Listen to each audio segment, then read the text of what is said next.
YouTube. This is Kazak Aliyahu Yasharal, and representing Just a Word, and I will be here today with my co-host, Shamual. And today we're going to be looking at a very strange sounding topic. So should be very interesting today. Okay, let me just get this thing started on Just a Word TV, and then we should be ready. All right, so we are, okay. Where are we now? Bob, I did not pin this. All right.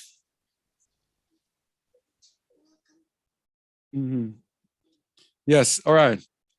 So today, as you might see, we're looking at a very strange looking topic about flags and colors and end time prophecy and Babylon's destruction.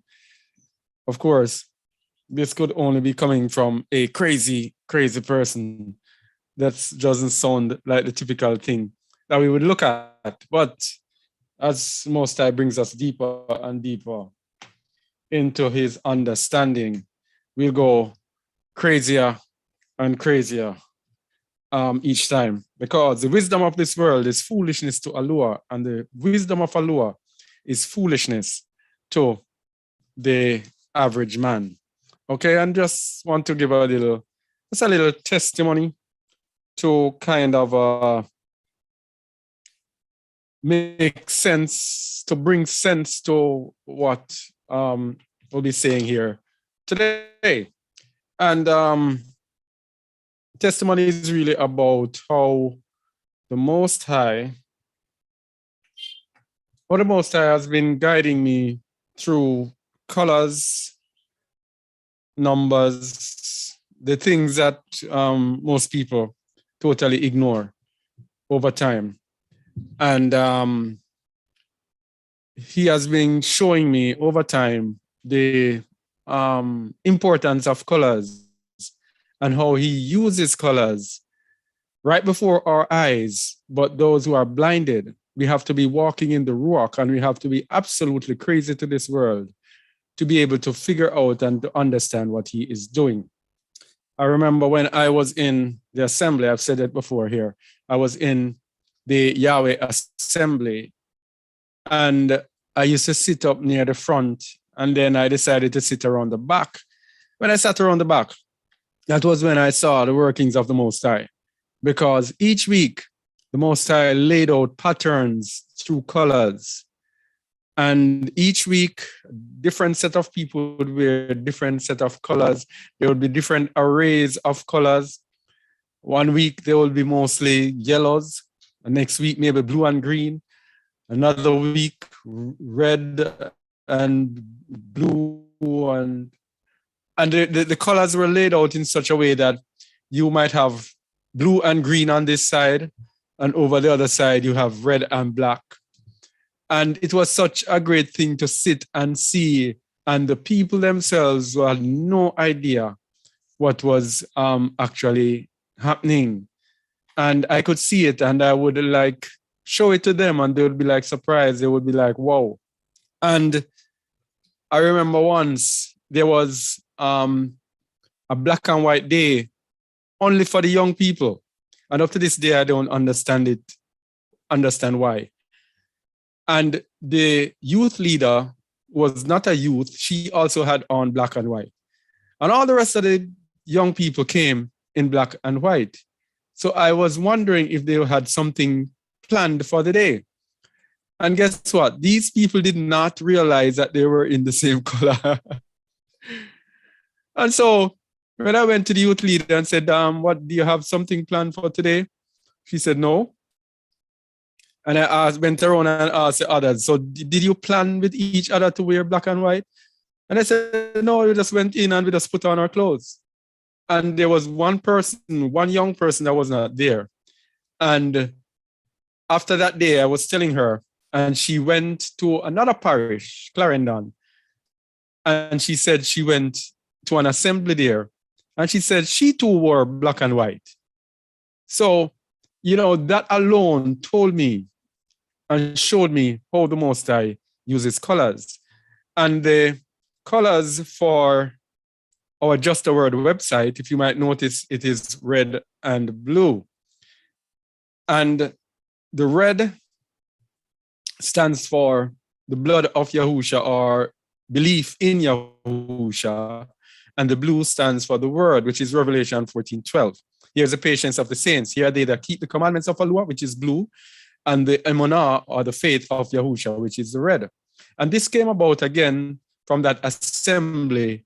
There was a Feast of Tabernacles, and there was a choir, an all-female choir. I think it was all-female. I don't remember, but it was a choir.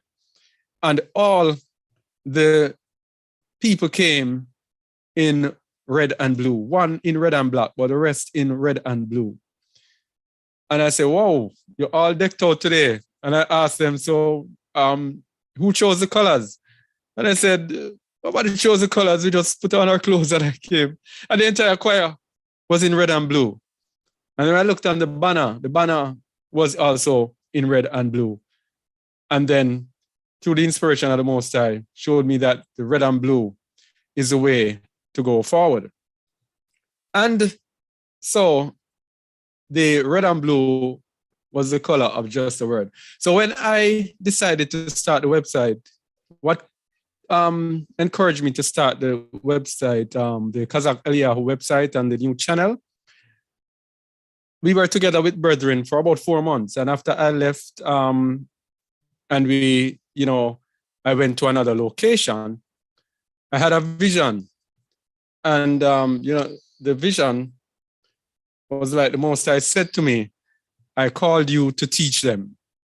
Very sternly, "I called you to teach them." And then the vision changed. And then I was in a field, in a hut with, I think, a hoe. And I was in a bright red top and a blue jeans. And the jeans was kind of a more palish color. And went back to what the Messiah said, "The field is the world." So I realized that he was calling me to tell me that I called you to teach the world. And the colors that were there are the same colors that I have used for the Kazakh Eliyahu website. And the colors, incidentally, getting it down now to the bottom line of it, the colors that the wicked chooses are the colors of the Most High. Everything that the Most High does, the wicked do the same. If you notice, the colors of the flags of all the wicked nations in the earth, somewhere around red and blue is in the colors. And if you notice, the Catholics, their thing, scarlet, because the Just a Word website is closer to crimson, but the Kazakh Eliyahu is closer to scarlet. So it's the same colors that the Most High showed me that these people are using.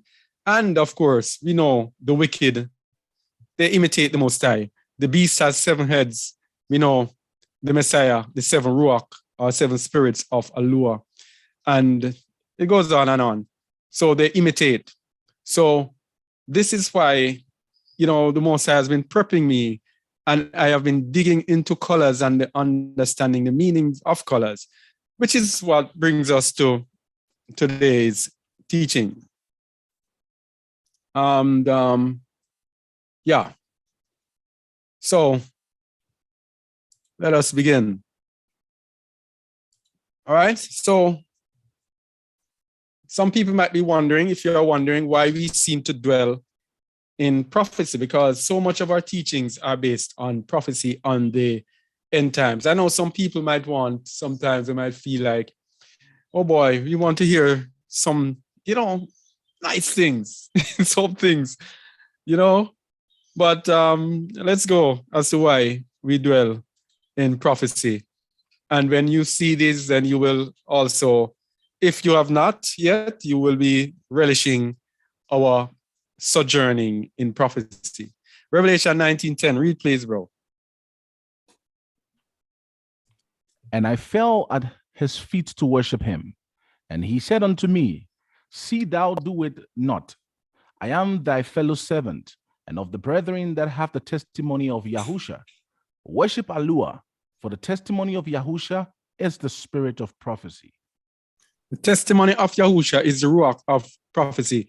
When you have the testimony of Yahusha, you will have the ruach of prophecy. And prophecy meaning not only to prophesy, not only to speak under inspiration, but to also understand his prophecies. Yes?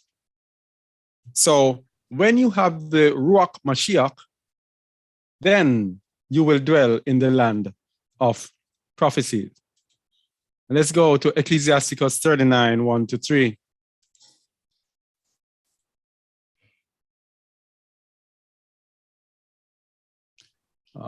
Sirach 39, 1-3.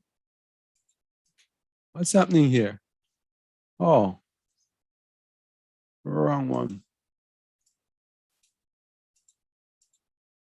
Read, please. But he that giveth his mind to the law of the Most High, and is occupied in the meditation thereof, will seek out the wisdom of all the ancient, and be occupied in prophecies.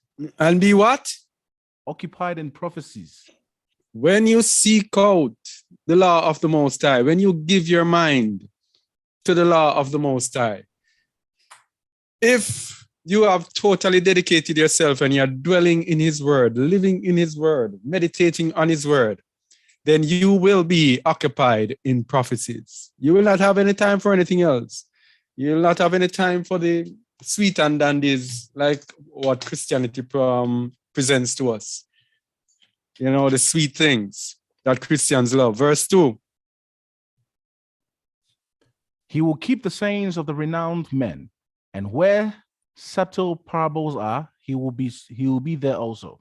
3. He will seek out the secrets of grave sentences and be conversant in dark parables. You see? When you have your mind occupied with the Torah, when you have the Ruach Mashiach inside of you, you will seek out grave sentences. You will seek out the depths of the word to find out the truth, digging in. You will not be dwelling in religion, just repeating some things over and over again and be satisfied with that.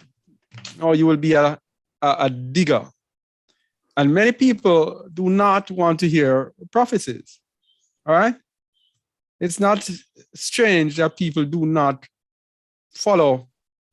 When you see people who speak smooth things, those people will have many, many followers. But those who are occupied with prophecies and who speak hard truths, all right, they're not going to have many followers because, read please. Now go, write it before them in a table, and note it in a book, that it may be for the time to come forever and ever. That this is a rebellious people, lying children that will not hear the law of Yahuwah. Okay, so we just heard that when they meditate on the law of Yahuwah, they'll be occupied with prophecies. But those who will not hear the law of Yahuwah will not want to hear and be preoccupied with prophecies.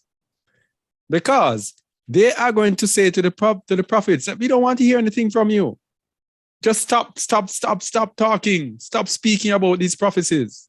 Verse 10. Which say to the seers, see not, and to the prophets, prophesy not unto us right things. Speak unto us smooth things. Prophesy deceits. Itching ear. So those who do not want to hear the law of Yahuwah will have itching ears. Those who do not want to hear the truth to their own hurt will have itching ears. And they will not want to hear any prophecy at all. They will want to hear smooth things. They will want to hear like what the Christians teach. Give us something, Shamuel, like tomorrow, this year is your year. Yes. You are going to be blessed. 2022 is your year. Yes. The Lord is going to manifest himself to you. You are great. Yes. Yeah. Those are the things that they want to hear. They don't want to hear prophecies because they actually do not want to hear Yahuwah. Because that's why the world prefers God. You see, God is a designer, mighty one. Whatever you want him to be, that's what he is. Whomever you want him to be, that's what he is. But what about Yahuwah? Yahuwah is who he is. He said, I am that I am. So because he is who he is, they do not like him. So that's why they say in verse 11, get you out of the way, turn aside out of the path, cause the Holy One of Israel to cease from before us. See that? Yeah. They don't want to hear him anymore. They don't want to hear the prophecies. They want to hear lies. So those of us here today, or anyone watching this today, if you want to hear those deceits or those lies or the sweet things that you want to hear, then you're in the wrong place. If your mind is occupied with the law and seeking the dark parables and seeking to understand the depths of his words, then that is what we do here. Okay? So let's begin. How flags and colors help us to understand end time prophecies. And we'll begin with Tehillim 74, verse 1 to 4. These are things that are hidden in the scripture, of course. And some things we just have to dig them out. Psalm 74, 1 to 4. Did I start recording? I don't think I started recording. So many things I've missed. People, couldn't you remind me? Sorry. Oh, man. We cannot extract it from the audio on YouTube. Yeah, but it's another story. Where was I again? Oh yeah, Psalm 74. Tehillim, yeah.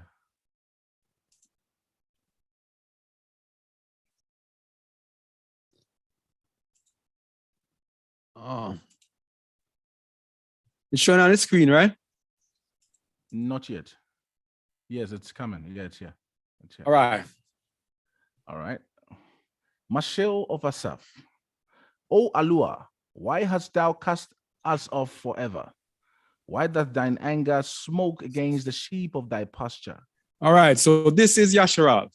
And this is Yasharal when under David, when they were under pressure from the enemies. But this is easily the same, pertains to us just the same when we are in captivity. Verse 2. Remember thy transgression, which thou hast purchased of old. No. Start over. Look carefully. Okay, sorry. All right. Why doth thine anger smoke against the sheep of thy pasture? No. Verse 2. Remember? Verse 2. Remember thy congregation, which thou hast purchased of old, the rod of thine inheritance, which thou hast redeemed, this Mount Zion, wherein thou hast dwelt. Remember thy congregation. And of course, congregation there is the same word that they used in the New Testament and replaced it and put church. Okay? The congregation is Yasharal.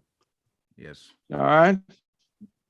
It's not a church, it's a congregation or an assembly. Verse 3. Lift up thy feet unto the perpetual desolations, even all that the enemy has done wickedly in the sanctuary. All right. Verse 4. Thine enemies roar in the midst of thy congregations. They set up their ensigns for signs. Read it again, please.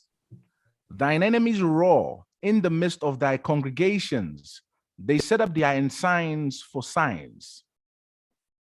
All right. Thine enemies roar in the midst of thy congregations. What did we say is the congregation? Yasharao.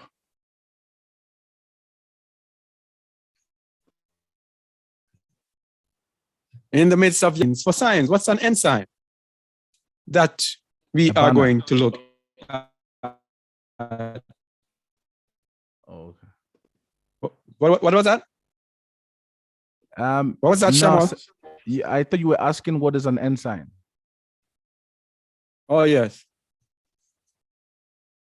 So we're going to look more at it, in more detail as to what an ensign is before we continue.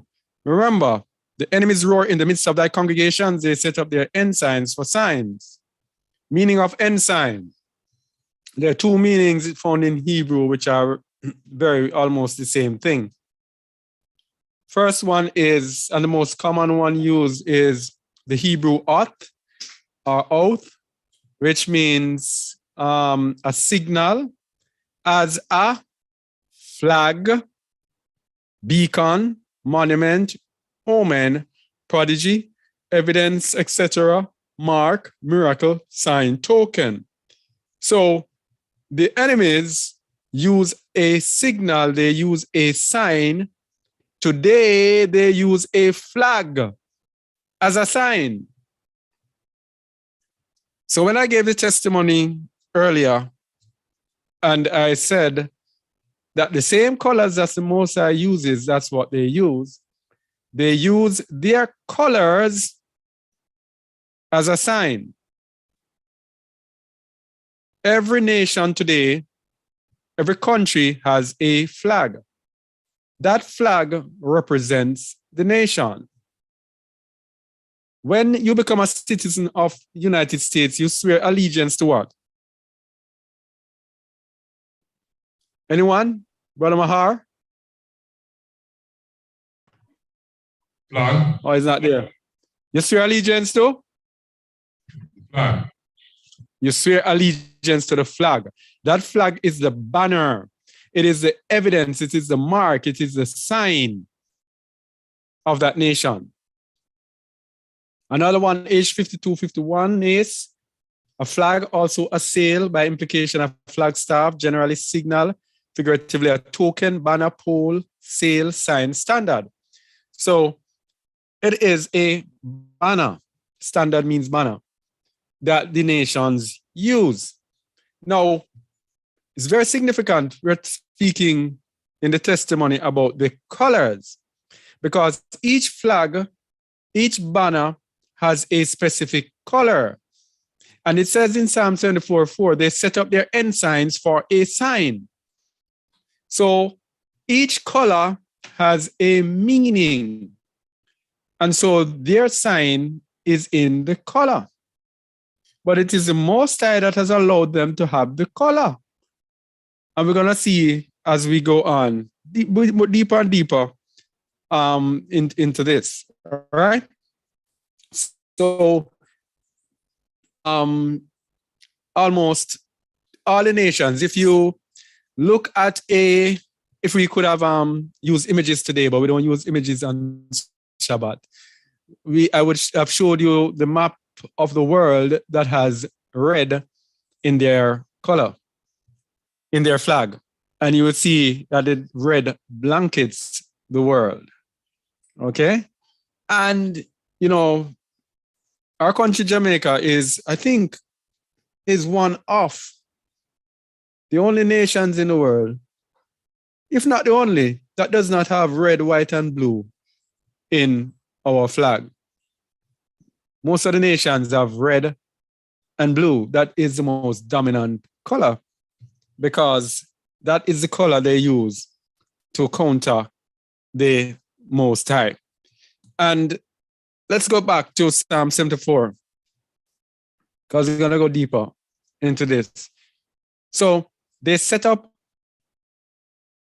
their ensigns for signs. They set up their flags for signs. They set up their banners, their coat of arms.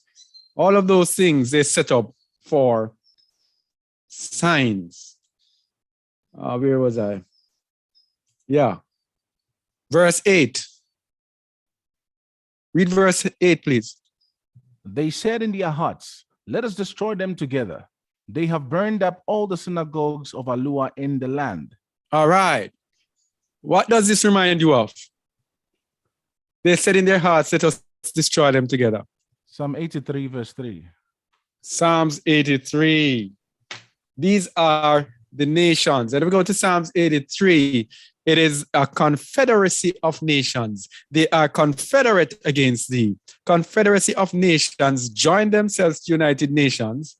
And if you look outside the United Nations, what do you see the most prominent thing? Flags of every nation in the world. That is the ensign, the banner of every single country in the world. And their whole aim is to destroy the people of Alua. Let us burn, they have burned up all the synagogues of Alua in the land. And in our time, they don't need to burn up all the synagogues of Alua. All they have to do is set up their false religions, give us a false sense of who we are, give us religions that let us walk against the law of the Most High. Give us religions that let us do everything that the Most High said we should not do. Give us religions that reject the law of the Most High. And that is how they burn up all the synagogues of Yahuwah in their land. Okay? These are the nations, the enemies of Yahuwah. And verse, what verse? What about can we also, bro, can you hear me? Yeah, I'm hearing you. Oh, okay. I'm saying, can we also liken all the synagogues of Alua into the third temple, which is our bodies? Wherever Yasharao is scattered, they want to use that thing. They want to use that the cookie jar, the jab, to destroy the temple. Awesome. You see why I tell you to pay attention and leave the chat, Shamuel? This is what I'm talking about. Insight. Yeah. Anyway. Yeah, that's a great insight. So this is why, yes, and so this is why they go to our DNA. Because guess what, Shamuel? It is about the seed. Yes. It's about who you are. Yeah. The Most High works with the seed. That's why I tell people you cannot become an Israelite. It's about the DNA of the Israelites. So when you have an mRNA thingy that comes and alters and codes the DNA of the people, you get to destroy the third temple, the temple of the Most High. So that is why other people have gone and taken this, even while we told them not to. Hey, let's go, verse 9. We see not our signs. There is no more any prophet, and neither is there among us any that knoweth how long. All right, so they have set up their banners as a sign, but we do not see our signs. In this day today, we now being awakened, we do not see our signs. We do not see anything to rally behind, but we're going to look at our sign. What will be our sign? Now, before we do that, let's go to verse 12. Verse 12. For Go ahead, Alua please. for Alua is my king of old, working salvation in the midst of the earth. And this is the assurance that even though we see all of these things going on, Yahuwah is behind the scenes working salvation in the midst of the earth. So even though these people are roaring and they're going on with their foolishness and everything, we are assured that Yahuwah is there working our salvation. This is what we're going to look at with the flags and everything and with the colors. How the Most High uses it to work salvation in the midst of the earth. And we're going to see this connection very soon. All right. So, all right. So we'll go to the fact that each tribe had its own flag, had its own banner back in the days. Numbers 2:1-2. Read, please. And Yahweh spake unto Moses and unto Aaron, saying, every man of the children of Israel shall pitch by his own standard, with the ensign of their father's house. Far off about the tabernacle of the congregation shall they pitch. You see this? Yeah. They shall pitch with the banner, with the sign, with the flag of their fathers. So each one of them had an ensign. Each one of them had a banner, a flag, a sign that showed that they were of this house. And then it went on in Numbers to tell you about each one of the tribe, how they should be positioned with his own standard. But as always, Judah goes first. Judah always pitches first. And this, as this week or from last week, the Hebrew Israelites and their errors have been laid on my heart. And this is one of their errors. They don't understand that Judah has to go first. The lost tribes of the house of Israel, Judah and the rest of the lost tribes have to go first, and then the Gentiles after. So when it says, I only came for the lost sheep of the house of Yasharal, before he left, after he left, he said that, before he left, he sent the disciples out to all the world to preach to every creature. So Judah and the lost tribes of Israel, which includes Judah and the 10 tribes, because it was not only the 10 tribes who were lost. Many of our people, when Judah went into captivity so many times, and each time Judah went into captivity, some of our people remained. We were in captivity in Babylon. Some of them remained there. So they would have been lost by the time of the Messiah. The Messiah came on earth.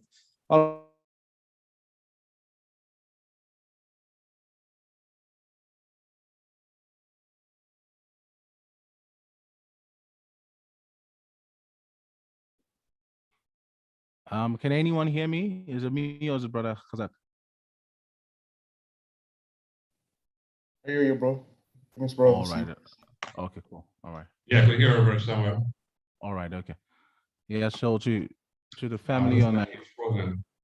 Oh, okay. Yeah. All right. So there's a technical problem with the internet, people. So Brother Kazak should join us soon. All right.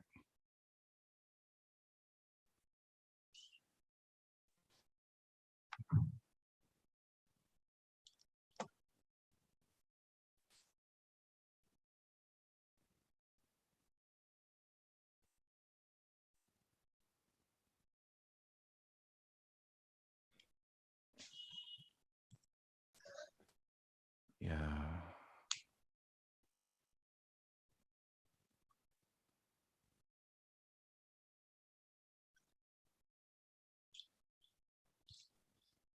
Well, he's getting to come back as he's talking about ensigns and flags.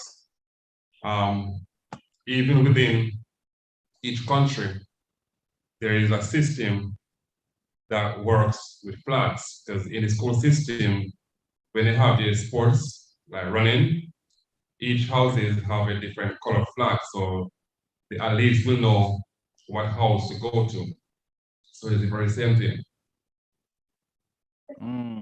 Yeah, because I also remember back in school, whenever we do the sports, the inter-school sporting activity, that we every boarding house came representing with a flag.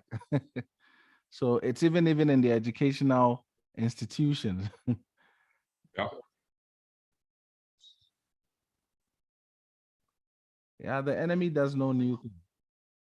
The enemy does nothing new. They always copy exactly what the Most High does. Yeah. Rest. All right. Sorry about that, but the internet, it's more like an alternate. Yeah. So let me get back the thing back on. I have to go through the process with this radio again. Because you are still live, eh? On YouTube, you're still live. Yeah. Shalom, everyone on Just a Word Radio. Sorry about that, but an internet interruption. We will continue now with our teaching, all right? All right. So where was I? What else do I have to do? Recording. Oh, I have to pin. Uh-huh. So where was I? As I was speaking about I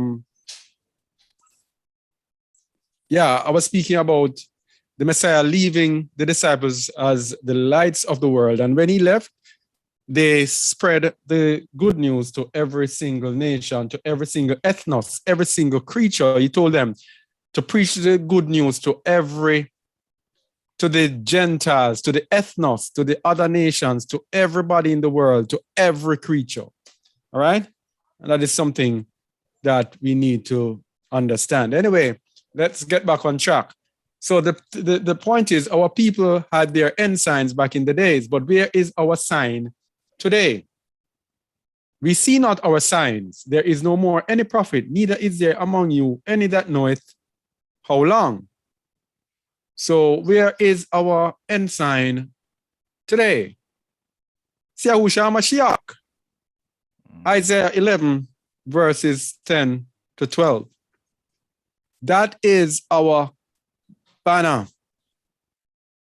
Isaiah 49, 10 to 12, that's what I said. Yeah.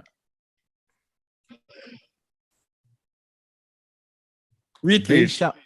They shall not hunger nor thirst, neither shall the heat nor sun smite them. For he that has mercy on them. No, it's the wrong one. It's 11, 10 to 12. Shamuel. That's what you said. No. I mean, I wanted you to look on what was on the thing down the bottom, because I can't see it from when I'm in the Isaiah scriptures. 11, verse 10. Yes. Yeah, read, please. All right. And in that day there shall be a root of Jesse, which shall stand for an ensign of the people. To it shall the Gentiles seek, and his rest shall be glorious. All right. He shall stand for an ensign. So Hamashiach is our ensign. He is our banner. Verse 11, continue, please. And it shall come to pass in that day that Yahuwah shall set his hand again the second time to recover the remnant of his people, which shall be left from Assyria and from Egypt and from Pathros and from Cush and from Elam and from Shinar and from Hamath and from the islands of the sea. All right. So the islands of the sea, that's people like us. So here it is. Remember, we said earlier that the lost sheep of the house of Israel. I didn't even realize that I would read this. The lost sheep of the house of Israel would still be in Babylon. Shinar. Yeah, they would be all over. Cush, Assyria, Egypt, Pathros, all over where they are scattered. Yeah. So another Hebrew Israelite error is taking Yahuwah's people as being only from in the Americas. But I tell you, we have so many false doctrines and people can't see it. Common sense tells you that we were in Shinar, we were in Babylon in captivity. And when our people went across, some of the people are going to love Babylon so much. Look at it now. We are telling people to flee from the midst of Babylon. Right? And people refuse. And people are trying to find all sorts of excuses. Don't you think Babylon back in those days were tempting to our people that they would want to stay as well? It was. So some of them are still left in Babylon and from all over. And from Hamath, yeah. Anyway, verse 12. And he shall set up an ensign for the nations. Stop there. He shall set up an ensign of the people. Who are the people? Yasharao. And then he shall set up an ensign for who? The nations. The Gentiles. Yeah. Come again. Verse 12.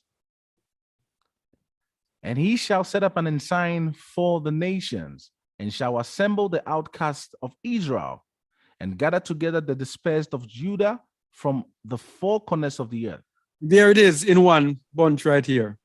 Yeah. Look at this here. Just look at it. This verse here, and I didn't even include it on in the thing. This Yeah. verse here tells you all that Hamashiach will be. He will be an ensign for the nations, for every single nation in the world. And he shall assemble the outcasts of Yasharal, the house of Yasharal, the northern 10 tribes, and gather together the dispersed of Yehuda. That is us, the house of Judah that is scattered to the four corners of the earth.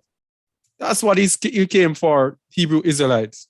Stop telling the lies that the Messiah only came for Israel, or that salvation is only for Israel. Please stop it. And if Yahusha didn't come to bear testimony or record of the nations, then how would Yahuwah be able to deliver his judgments onto the nations? So that's a big question they need to answer as well. Yep. Because for the Most High to dish out his wrath on the nations, he has to set them up with with his word. They need to know the word. They need to hear it. They need to see the Messiah, and they need to know that deliverance was also brought and sent to them as well. That is, if they desire, they would cleave unto him.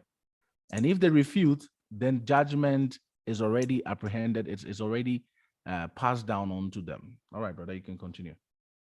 You made a very important point that the Messiah came to show, to bring the word to sinners. Yeah. There is a verse that kind of amplifies what you just said a while ago. There's a verse where the Messiah said, Son of Man did not come to judge sinners. Oh, I can't remember the verse. It's John 3:17. John 3:17. Dun, dun, dun, dun. Hopefully I'm right. Is it? Yeah. So you said that the Messiah would have to come and speak to the world, yes, so that the Most High could have judgment over the world. Yes. But verse 17 said, read verse 17. For Allah sent not his son into the world to condemn the world, but that the world through him might be saved. Yay! So when he went to the Gentiles, to the world, it is not to condemn them. Yeah. Because if he came to condemn them, that would mean that none of them could be saved. Yes. You see that? Yes. If the message that he came with was to condemn, and this is the fallacy of the Hebrew Israelites. The Hebrew Israelites now are actually saying the opposite of this, that the Messiah came to condemn the world. He only came for Israel and nobody else can be saved. So they are contradicting this verse. Hey. You know what they've actually done? They have actually taken and accepted one aspect of the word. All right. Yes. Because there is two aspects to it. So when we look at cosmos means the narrow or the wide. Yes. So they have only accepted the narrow because it suits their narrative. Yes. So the narrow in the sense of Yasharal, but have forgotten that the Messiah was sent to bring a peace treaty to the earth, to the world. So they neglect that one because of their woes, because of our brothers' pain that they've suffered, the plight they have suffered in the hands of the Gentiles, the nations. That is why they teach the half messages that they do, the bias messages. All right. So you have to forgive us that this has been on my heart for the whole week. I had to tear myself away from it to deal with this teaching here today. Trust me, it has been so heavy on my heart. These people are spreading fast and they are taking away a whole lot of our people. I remember when I started out, it was Christianity that was the problem. No, it's no longer Christianity, it's the Hebrew Israelites. Yeah. False doctrines gobbling up our people left, right, and center. All right? And so that is why we have to know and understand their doctrines and know how to negate it. And let me go before I go any further. As you speak about this, I've written a piece, neither Jew nor Greek, It is very detailed. And that one piece can tear down the whole foundation of the Hebrew Israelite movement. And the Most High has laid it on my heart to put that out and gave me the wisdom and the insights into certain things to put that out. It is on the website, the latest post on the website. I also created a PDF from it. This is so important. I created an ebook from it and also a flip book. You can go, we're asking each person here, just go and check it out and read it. And read it and share it, because it is very, very, very important. Very important, because these are end times, and the Hebrew Israelite movement is going to carry away our people into destruction. I'm telling you that. So read it, please, and please share it. Read and share and understand it, so that when others, because it's going to be spreading, people all around you are going to start coming to that doctrine. If you do not understand it, then you will not know how to counter them, and you will not be able to help save our people from this false doctrine. Okay? All right, so, yeah. Who is our ensign today? Yahushua HaMashiach, Isaiah 49:22. It is not the law, as the Hebrew Israelites say. It is Yahushua HaMashiach. Isaiah 49:22. The law was our schoolmaster to bring us to the Messiah. All right? Brother Kazak, Yeah. you left that matter very quick. I think the Most High is really hounding on this. Yeah. It's very important. Just bide a few seconds. Yes. Because salvation is hinging on this right now. Or salvation of our people is hinging on this. Remember, Shaul warned us and said, we must not be ignorant of the what? Of the enemy's schemes. Devices, yes. All right. So let us not assume just because now we know the true name, now we know who we are, it's the end. Because I can see many of our brothers and sisters are still stuck on the identity stuff. All right. Yes. They are not able to move forward into the deeper aspect of the word. Remember, we are supposed to be weaned off the milk, and then we begin to eat meat, and then we start breaking bones. There must be growth. All right. So please, let's be careful with what is currently ongoing all around us. The enemy has started a new movement, and it's not just the Hebrew Israelite movement, but there are other false teachers that are amongst us. Yes. All right. In a sheep's clothing, wolves in sheep's clothing. So we have to be very careful. Just because someone is reading from the Apocrypha and bringing other secret books and whatever books, doesn't mean that they are of the Most High and they are from the Most High. Let us not forget, we have been warned that itchy ears, those with itchy ears are going to be drawn out because they are still stuck, and they want teachers that are going to affirm the wickedness in their heart. And we don't want anyone to be a victim to these. That's why we are cautioning, because remember, the moment that sound, the sound of the shofar, the trumpet, those sounds happen, there is not going to be any opportunity to repent. It's done. It is finished. I have a brother that had a dream, and he shared the dream with me. He doesn't even know what the dream meant, but what he said is that he was in the dream, and then next thing he saw the cloud, the atmosphere change. And when he changed, he wanted to quickly turn around and tell the people, it's the end is coming. But he says everything froze in time. Everything froze, literally. And for him to be able to turn around, he says it took him, it felt like forever. He couldn't turn around because he kept going in slow-mo, in like microseconds. He couldn't tell anybody. And the end just happened just like that. So it's going to happen like a thief in the night. This is exactly what we are talking about. There is no pride here. If you are still in pride and cannot listen to correction, to encouragement, to reproof, then you know that you have to re-examine yourself again. If the word, the hardness of the word cannot reach your heart, cannot reach your heart, your mind, this is what you're supposed to be guarding, not the literal heart that what do we call it? That circulates blood, that pumps blood. Not that. The Hebrew word, heart, mind, guard your mind. You need to feel. Faith comes by hearing and hearing the word, the true word, not just any word. You need to test the spirits. So please, brothers and sisters, It does not hurt to re-examine. It does not hurt to go back and say, I'm sorry, I want to be a part again. It does not hurt. Please, let's not let pride rob us, because many of us are going to be victims to these false teachers.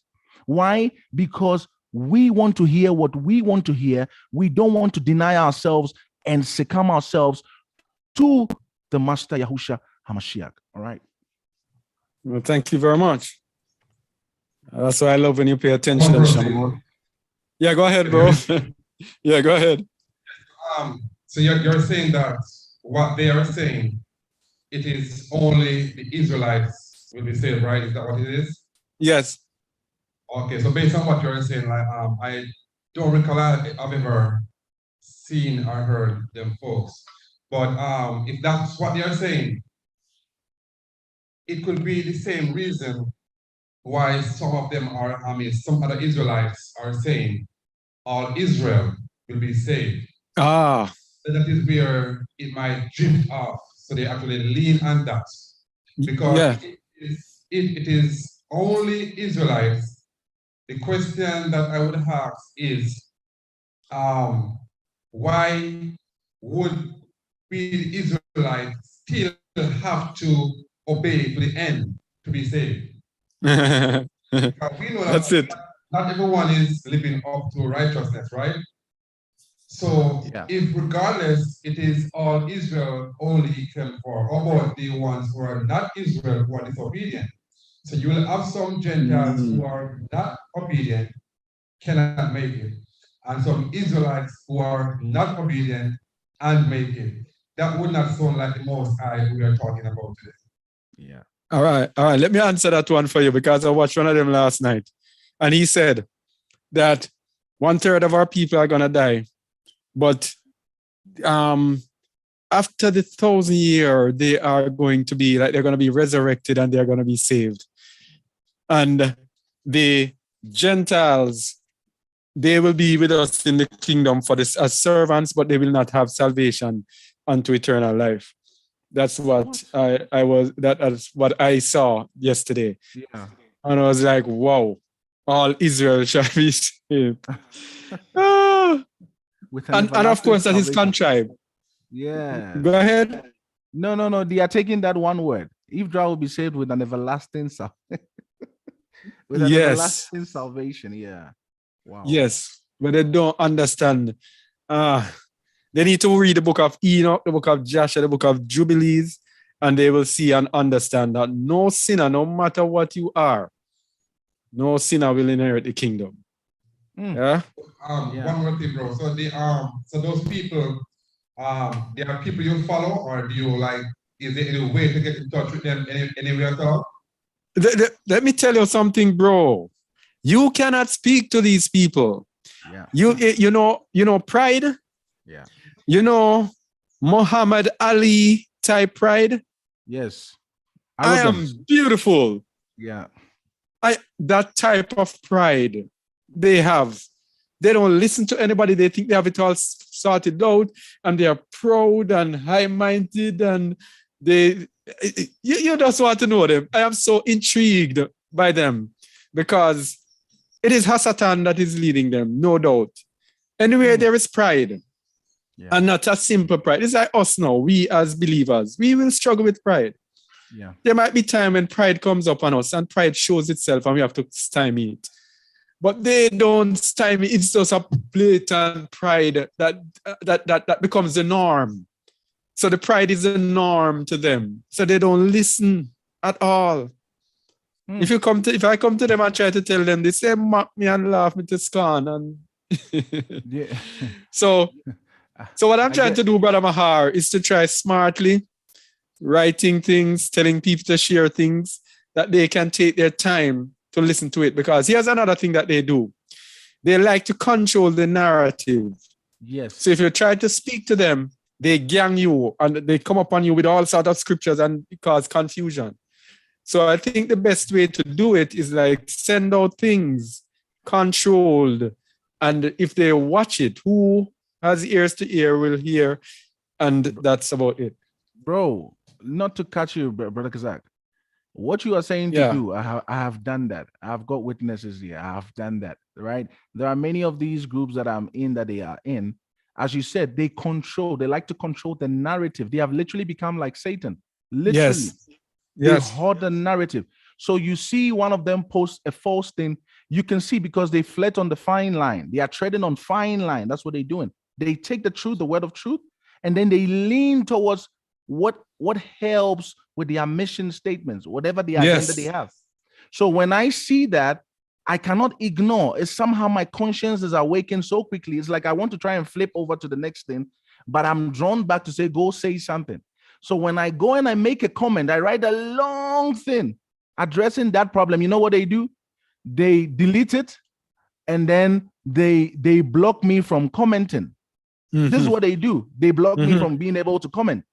And then they amended their laws on most of the groups to say you are not allowed to share any other teaching. Check this out. They say you are not allowed to share any other teaching. So you post a teaching and then they block you from the group. That's what they do. And there's one of them that I follow. Most of them that I follow, blocking is their thing. They block you for the slightest thing. If somebody posts a comment that they think is not right, they just block you. And they block, just like that.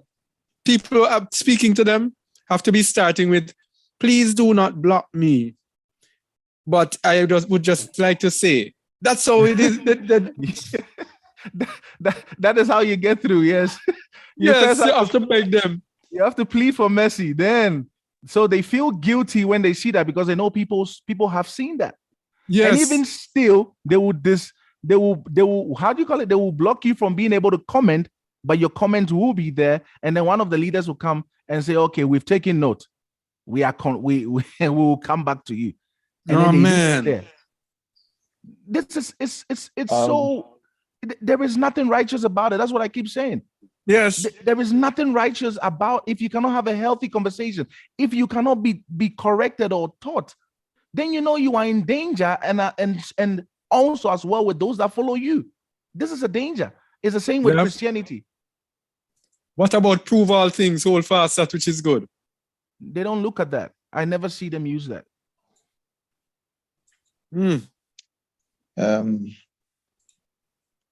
Yeah, go ahead, Pedro. A child that has been asleep for so long, when he wakes up, he's so surprised by seeing the light around him. If he has no discernment, surely he shall be alluded to act incorrectly. This pride happens to most of our people because now they've woken up, they discovered who they are. Now they think that salvation is automatic. They do not remember that it requires submission, obedience. So they feel that since we are the people of the book, we qualify.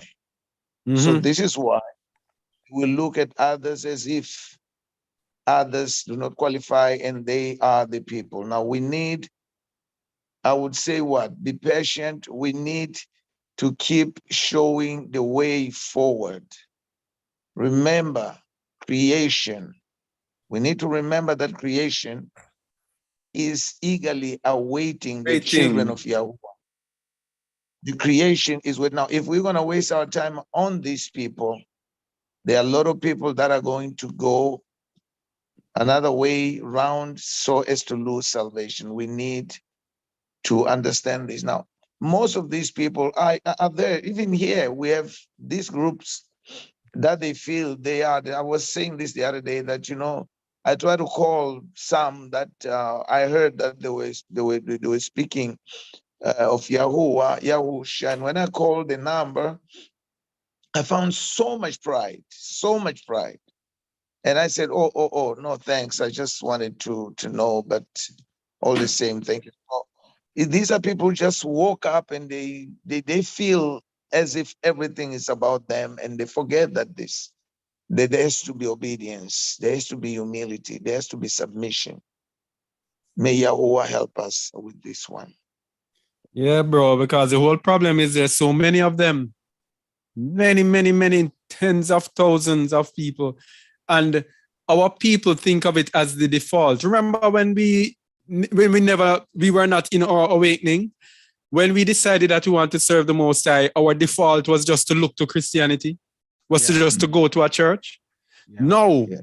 they have become the default in the awakening. So as people awaken, they just join them and know who they are. They think that they are the thing. That's the problem.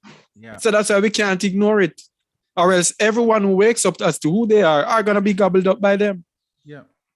Man, it's very serious. Yep. At the silence of the righteous is a nation headed the wrong way. Yeah. It is serious, but let's continue along our path. All right. So where is our ensign today? Yahushua Mashiach, Isaiah, Yeshayahu 49:22. Let's go there. Read again, please.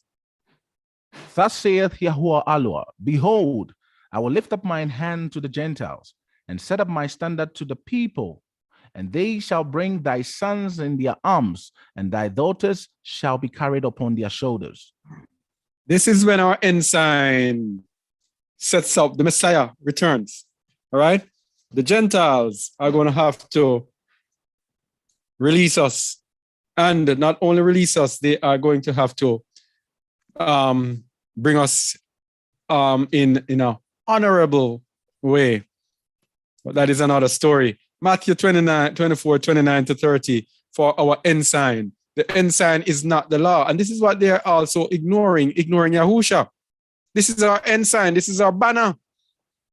Yeah? United States flag is their banner. The banner of the Americans. Messiah Yahusha is our flag, our banner. Read, please. Immediately after the tribulation of those days shall the sun be darkened, and the moon shall not give her light, and the stars shall fall from heaven, and the powers of the heaven shall be shaken. Continue. And then shall appear the sign of the Son of Man in heaven. And then shall all the tribes of the earth mourn, and they shall see the Son of Man coming in the clouds of Shamayin with power and great glory. Ah, the sign. This is our sign. Son of Man. This is to whom we look. Okay? So, we're going to go deeper now into deeper things, prophecies. The myrtle tree. We need to understand the myrtle tree before we go any further. The myrtle tree, the myrtle tree is described in the scriptures several places. And there's only good things that are said about this tree. It's very important. Nothing bad said about the myrtle tree. No bad prophecies with myrtle tree. Everything good. Read there, Shamuel, the myrtle tree. The myrtle tree is an evergreen characterized by leaves clustered so densely that the branches can't even be seen. The fragrant shrub associated with watercourses. Continue. A Metis communis is the kind denoted by the Hebrew word. It is a shrub or low tree, sometimes 10 feet high, with green shining leaves and snow white flowers bordered with purple, which emit a perfume more exquisite than that of the rose. The seeds of the myrtle, dried before they are ripe, form our allspice. Yeah. All right. And as I said before, the myrtle trees are always referred to positively in scripture, and you can check out these scriptures. Exodus 30:23, Nehemiah 8:15, Yeshayahu 41:19, Yeshayahu 55:13, Zechariah 1:8-10-11. So the myrtle tree is evergreen. Important thing, evergreen, which means never dies down, always radiant with green leaves. And the leaves clustered so densely that the branches can't even be seen. And the leaves refer to, of course, the prosperity of it and the provision of it, because the leaves provide the nutrients through the photosynthesis. The leaves are important in that. And it is associated with water courses, which means it is by the waters. And when you look in the waters refers to the rock. They call Rock HaKadosh, or they call the Holy Spirit. And it refers to the provisions and the prosperity of the Most High. So green shining leaves, it says it is a shrub or a low tree. So a lot of times the myrtle is very low, but sometimes can grow to 10 feet. And it is it has a very sweet smelling perfume. So everything positive about the myrtle. So let's go as we are going to look at the 4 horsemen, the 4 horns, and the 4 carpenters. That's Zechariah 1:7-12. Zechariah 1. What we're looking at here, remember how colors tell us about the end times. Just remember that. Zechariah 1:7-12. We're going to start here and we're going to write down and show the prophecies in the end, or it matches up with the colors. Read, please.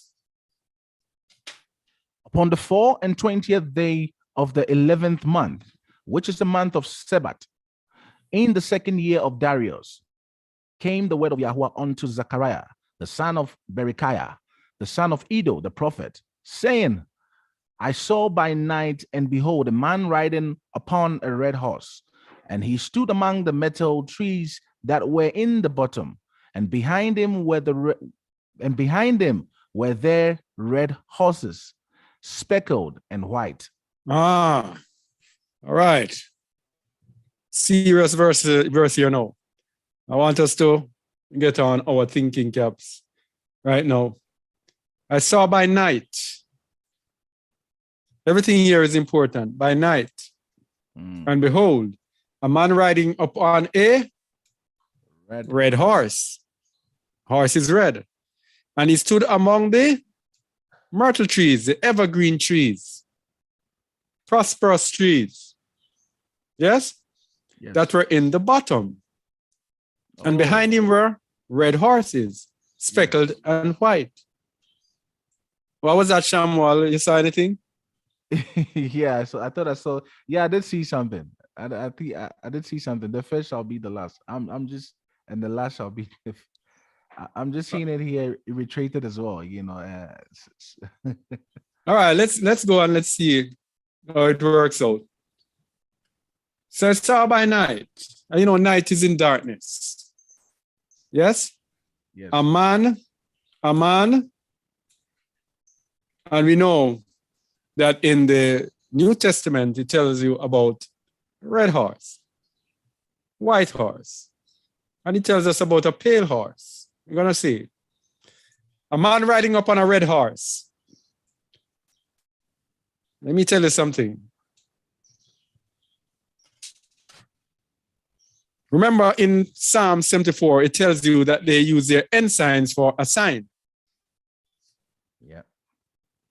And in the book of Revelation, it tells you that they were given a red horse. Yes. They were given. Let me tell you something. The red nations that are upon this earth, that are ruling this earth, are the tools of the Most High to keep the earth away from the Most High and to keep the earth quiet so that Yasharal cannot be delivered until the time that the Most High wants him to be delivered. We're going to see it. So, if you look throughout history and look at all the great empires, yes, all the great empires, look at almost all of them. All of them are countries that use which color? Scarlet, red. Red. The red countries, you have the British Empire, red. You have American Empire ruling now, red. Romanus, Roman Empire, red. Italian. Byzantine Empire, Yeah. red. No, what about the Ottoman Empire, red? I think I'm almost sure the Turks were red, use red, yes. Yes. Who else again? Who else again? Only the Greeks were not red. Only the Greeks. Yeah. Patros. Yeah. Yes. And so we have to look at them specially because they are different. Something about them. Who else which great empire was there? The Germans, Yeah. red. Everyone red. Yeah. So he stood among the myrtle trees. They stood among the prosperous trees. So it is the Most High that is prospering them. And behind him were red horses. You see, the red horse is followed by red horses. Remember I said if we had to show a map, you would see almost the whole world red? Yes, so yes. The red horse is always leading red horses. And speckled, I think I forgot to look at this meaning of this speckled. Let me get it. If I got it. Go ahead. So literally the red horses are the nations they have taken control over, they govern, which details where mostly the children of Yasharal are scattered also. Because if you check many of the no bro, let me just simplify this way. It is led by obviously the beast, the one that sits on the seven-headed dragon, the seven-headed beast, also rules with that scarlet color, and most of the nations, both here in Africa, Africanus, our Kabylon, most of our flags are red, are detailed red color, red scarlet color. So those are the horses, and all our leaders are following this beast, who also is symbolized by the scarlet color here. And they are prosperous, and we are just following. Our leaders are just following them. So the behind him were their red horses. Yeah. So there were red horses, and this speckled here comes from the Hebrew. Let me get it. The Hebrew saruk, which means bright red as piercing to the sight. That is bay, speckled, bright red, and white. And what did we say earlier? Most of the nations in the world have red and white in their color, red, white, and blue, right? Yes. So this is red, bright red, and white. Verse 9. Then said I, O my Alua, O my Yahuwah, what are these? And the angel that talked with me said unto me, I will show thee what these be. And the man that stood among the metal trees answered and said, excuse me. All right. If you notice, it is 3 times in this discourse that we are told about myrtle trees. Very important. The prosperity, evergreen, lush. That is why the red nations are so rich and prosperous. It's the Most High that is sustaining them and making them rich and prosperous and making us poor so that they be the head and we be the tail. Yes. Start 10 again, please. And the man that stood among the metal trees answered and said, these are they whom Yahuwah hath sent to walk to and fro through the earth. Hey, you see that? Yeah. The Most High has sent them to walk to and fro through the earth. What does that mean? Up and down through the earth, these people are controlling and manipulating the earth. Look at the United States of America. They have their army posted all over the world. They are in the South China Sea, patrolling the South China Sea, patrolling this, patrolling that, all over the world away from their country. These are they who dominate. Their warships of these red countries dominate all over the world. Yahuwah sent them to walk to and fro. But read verse 11. And they answered the angel of Yahweh that stood among the metal trees and said, We have walked to and fro through the earth, and behold, all the earth sitteth still and is at rest. Hey, that's their purpose. That is their purpose, to keep the earth sitting still. And the next verse is going to tell you why. Their purpose is to keep the earth sitting still until the time that Yasharal is to be delivered. So let me tell you something, people. Let me just move away from here so you can see my ugly face. Let me say something. I have to make this point. You have to look at me carefully. When the earth is sitting still, it is not in our best interest as children of Yasharal. When the earth is sitting still, it means we are not being delivered. But when there is war, commotions, everything, that's when we should get excited, because that is when we are going to be delivered. So a lot of our people today want to go back to normal, want things to quiet down, want us to go back to the life before. These are the enemies of the word, the enemies of the Most High. Those of us with deeper insights into this will understand. Yes? Because the next verse says, I'm going to see why I said the foolishness that I just said. The next verse says, read verse 12, please. Then the angel of Yahweh answered and said, O Yahweh of hosts, how long wilt thou not have mercy on Jerusalem and on the cities of Judah, against which thou hast had indignation these 70 years? Do you understand? Yeah. The report was that we have walked to and fro and the earth is at rest. And the angel is complaining. Because when the earth is at rest, what happens? The children of Yasharal are suffering. They suffer long. Yes. The children of Yasharal are suffering and we are not being delivered. And the angels want us to be delivered. So the place must not be quiet. The place must not be still. Because we know that all the prophecies is for madness to happen when Israel is being delivered. Yeah. Yeah? Yeah. So that is why we say, bring it on, Russia. We have to look for those things because it means our deliverance is near. And if we don't want those things, then, Fire it up, Russia. Rush. We are behind you. Rushing it. Right. So the red horse are the red flag nations who have ruled the world for centuries. Yeah. Because, and we have some scriptures here that we're familiar with. These are the red flag nations, the nations behind the red flags. Job 9:24.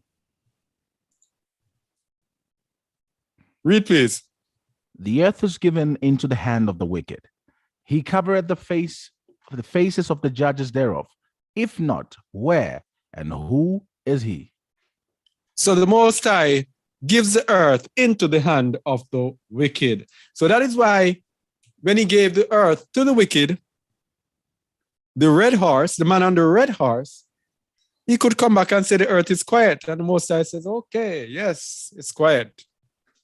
Isaiah 45:7, another verse that Isaiah 45:7. Read, please. I form light and create darkness. I make peace and create evil. I, Yahweh, do all these things. These are verses that the Christians don't speak about and they run from it. And they try to find all their ways around it, not understanding because Yahuwah is not God. All right? Yahuwah forms the light and create darkness. He makes peace and create evil. All for his So that good. is why, pardon? I'm saying all for his good. All for his good, all to segregate and separate his righteous seed from the evil. So the evil is given in this earth to see if his people will gravitate to the evil, to divide his people who will love him with all their hearts, mind, and soul from those who will be swayed by the evil. Okay? So that is why this red horse is allowed to, Proverbs 16:4, some more verses that show, Proverbs 16:4. Read, please. Yahweh hath made all things for himself, yea, even the wicked for the day of evil. All right. Red horse. Yeah, wicked red horse, you were made for the day of evil. And that is why we're going to look at it a little soon. That is why you cannot disrespect any of these nations or their leaders you cannot disrespect them because they are the tool of the Most High. If you are righteous, you are going to know. And if you have understanding, you're going to know that without them, then we don't have any salvation. They are just doing what they are programmed to do. I was looking at some headlines and some developments that were coming regarding the war. Yeah. And I was actually saying these people are actually, it's like they're pushing for the war. Some things that we see are coming. European nations are giving how much billion to Ukraine. The NATO ships coming into the Black Sea.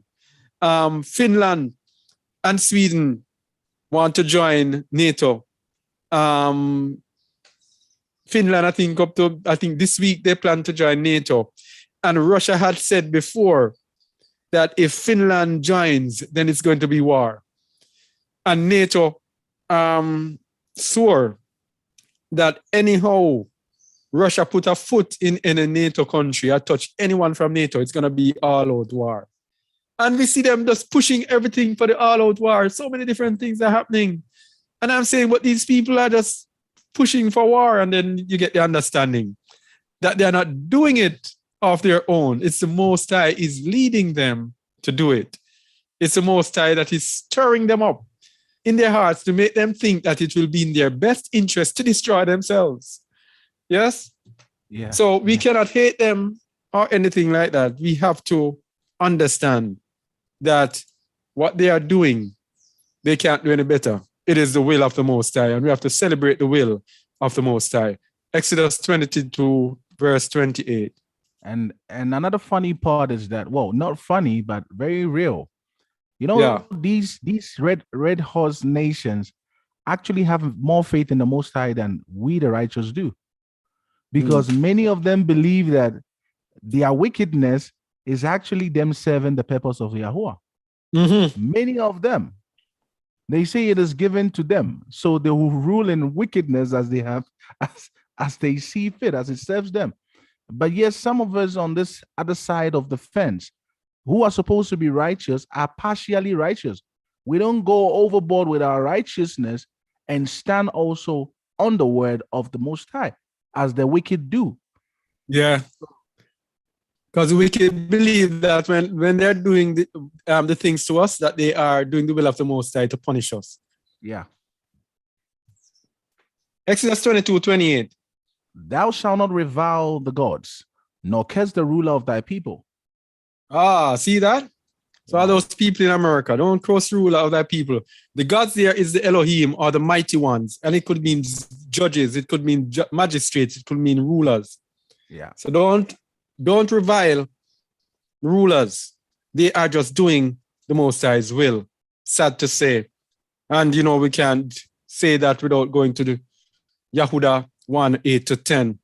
Judah 1:8-10. There we go.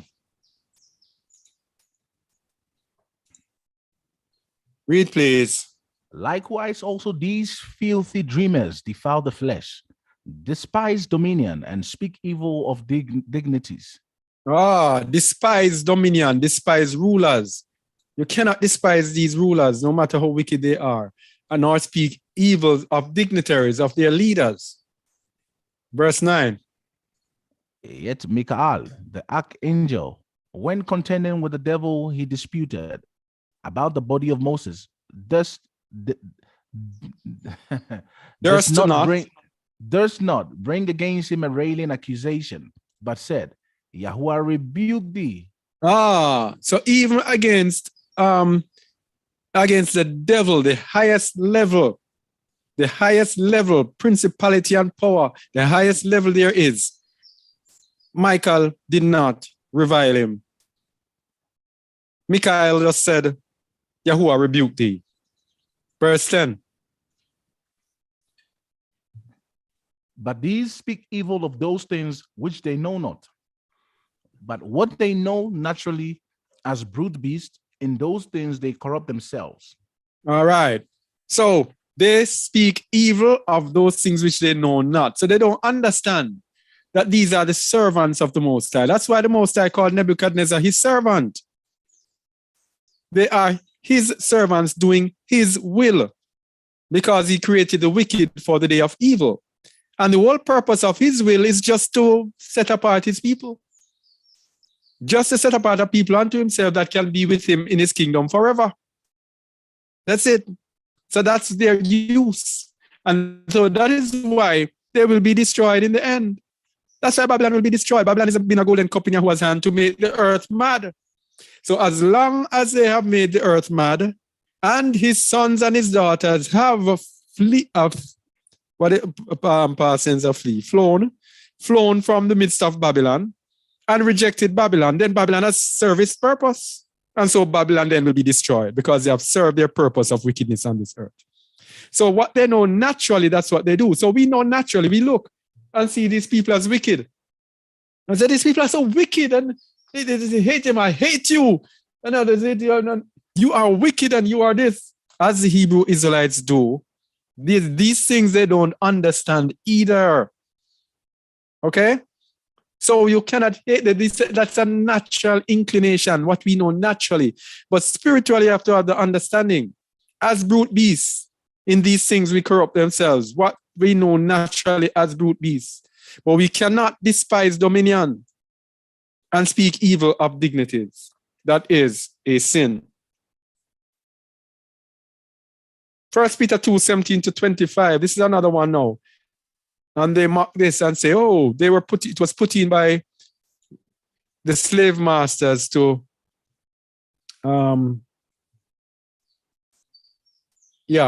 put in by your slave masters to make you subservient to them. Yes. But we who have the understanding, read please. Honor all men, love the brotherhood, fear Allure, honor the king. That's it. Yeah, go ahead. It says, honor all men, love the brotherhood, fear Allure, honor the king. All right. Honor all men, or honor all, honor the king, fear Yahuwah, love the brethren. Yes? Yes. Verse 18. Servants, be subject to your masters with all fear, not only to the good and gentle, but also to the froward. So even if your master or whomever is ruling you, whomever you work for, whomever is set over you, even if they are a pain in the butt, even if they're not the nicest people, you must always be subject to them. This is the order of the Most High. The Most High has an order here of subservience that he has, that ensures that in whichever situation we are in, we are always going to be humble. Yeah. It's humility. That's it. It's not that he loves to enslave people, it's just humility. What is it? Oh, yeah. So continue. How can we appreciate the good without the bad? Yep. For this is thankworthy, if a man for conscience towards Allure endure grief, suffering wrongfully. Suffering how? Wrongfully. And you endure grief, suffering wrongfully. That's why you don't despise dignities, because they are doing all their wickedness in this earth, and we are suffering, and then we are going to despise them. Nah, we have to look on the big picture. Now let's continue. For what glory is it, if, when ye be buffeted for your faults, ye shall take it patiently? But if, when ye do well and suffer for it, ye take it patiently, this is acceptable with Allure. So what they're going on with now with their war and everything, prices gonna rise. We're gonna have shortage of gas, shortage of oil, shortage of oats, shortage of wheat, shortage of this. Yes. I don't want to cut you, brother, but I just got a video sent to me that is speaking about how, what do you call it, the stock exchange, Yes. how the stock exchange is falling by over 7 trillion. 7 trillion, Yes. some ridiculous amount like this. Yes, and all the major stocks are down All right, 30, we soon get 20%. Yeah. we soon get to the stock, and then you can talk about that. Okay. Yeah. So, verse 21. Even hereunto were ye called, because Mashiach also suffered for us, leaving us an example that ye should follow his steps. Mm-hmm. Who did Continue. no sin, neither was guile found in his mouth. Mm-hmm. Who, when he was reviled not again. When he suffered, he threatened not, but committed himself to him that judgeth righteously. All right. So yeah, we can stop there. So he was reviled, he did not revile again. And so we see these people in this earth doing all of this wickedness. We must not revile them. Okay? So continuing with the colors, remember the prophecy of the scarlet colored beast. Yeshayahu 42, 8-9. Isaiah 42, 8-9.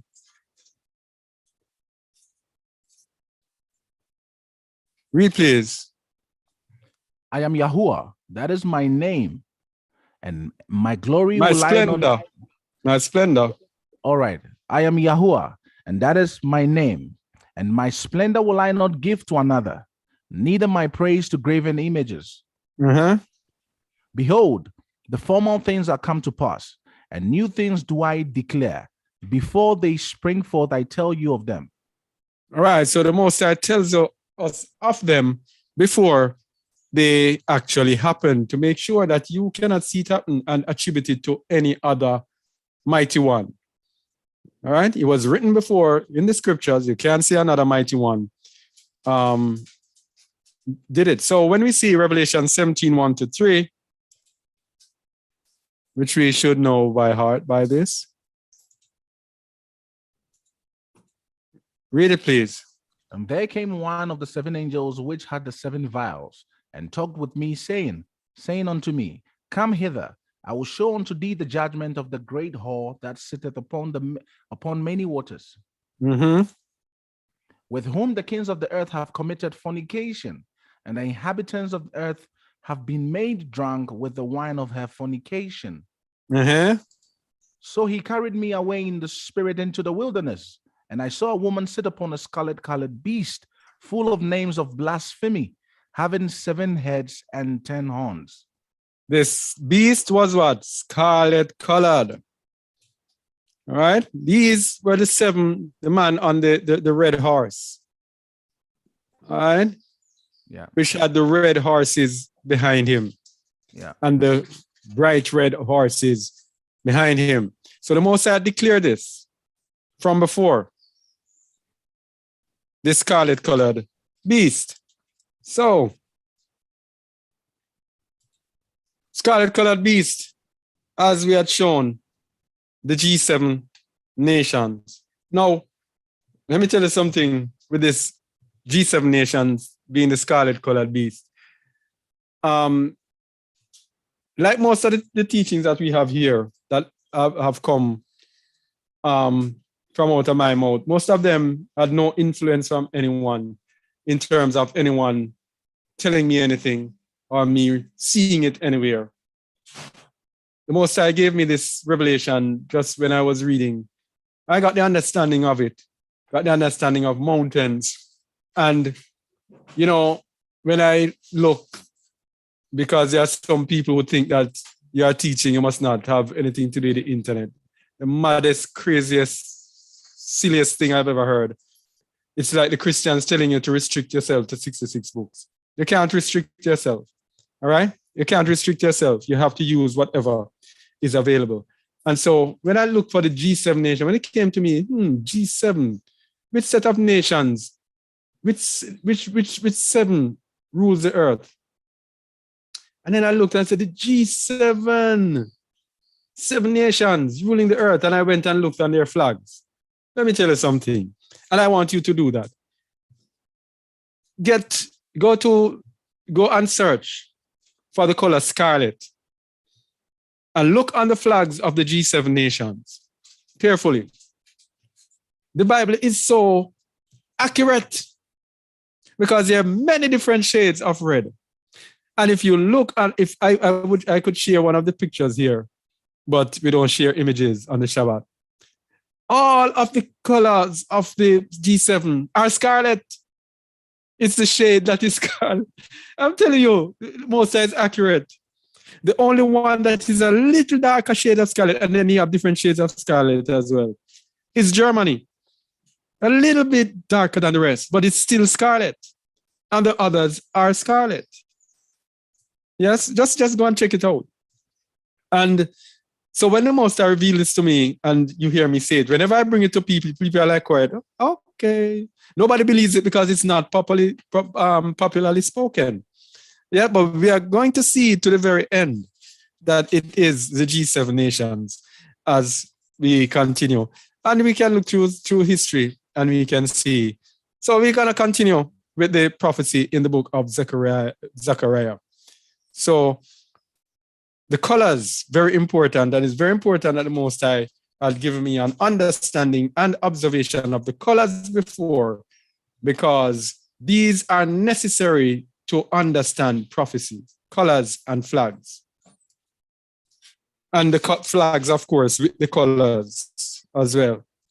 So Zechariah 1, we continue now with verse 13 to 19. Let's go, verse 13 to 19. Where are we? Zechariah 1.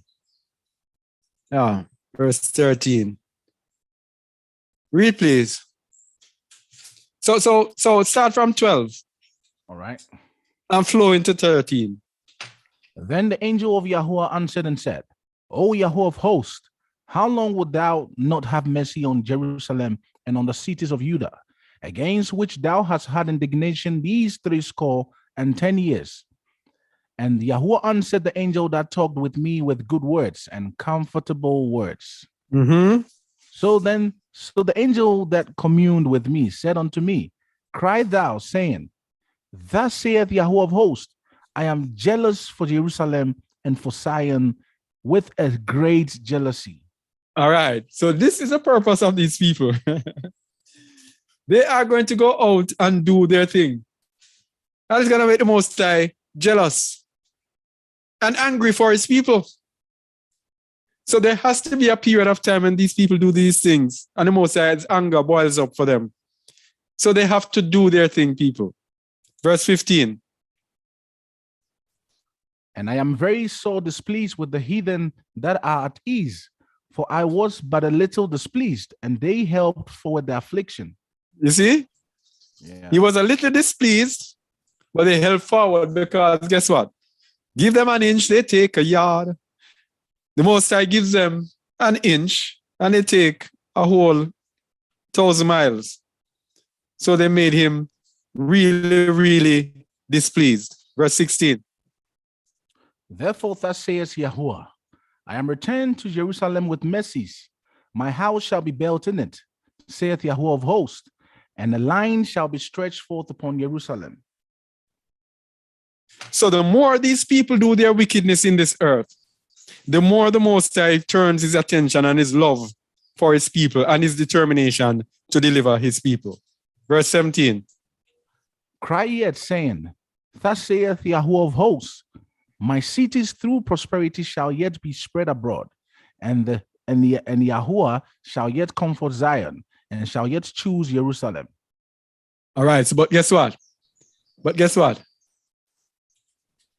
We have walked to and fro through the earth, and behold, all the earth sitteth still. For this to happen, the earth cannot be still. Verse 18. Then lifted I up mine eyes and saw, and behold, 4 horns. And I said unto the angel that talked with me, what be these? And he answered me, these are the horns which have scattered Judah, Israel, and Jerusalem. Ah, 4 horns. 4 horns. Horns there means powers. 4 powers that have scattered Yehuda, Yasharal, and Jerusalem. That would be Pathros. Babylon, I think, Assyria, Yeah. Greece, Babylon, Greece. Assyria, Greece, and Rome. Yeah. These are the 4 powers. We're gonna go. Where are we gonna go next? We're gonna go to Daniel 2:31 to 33.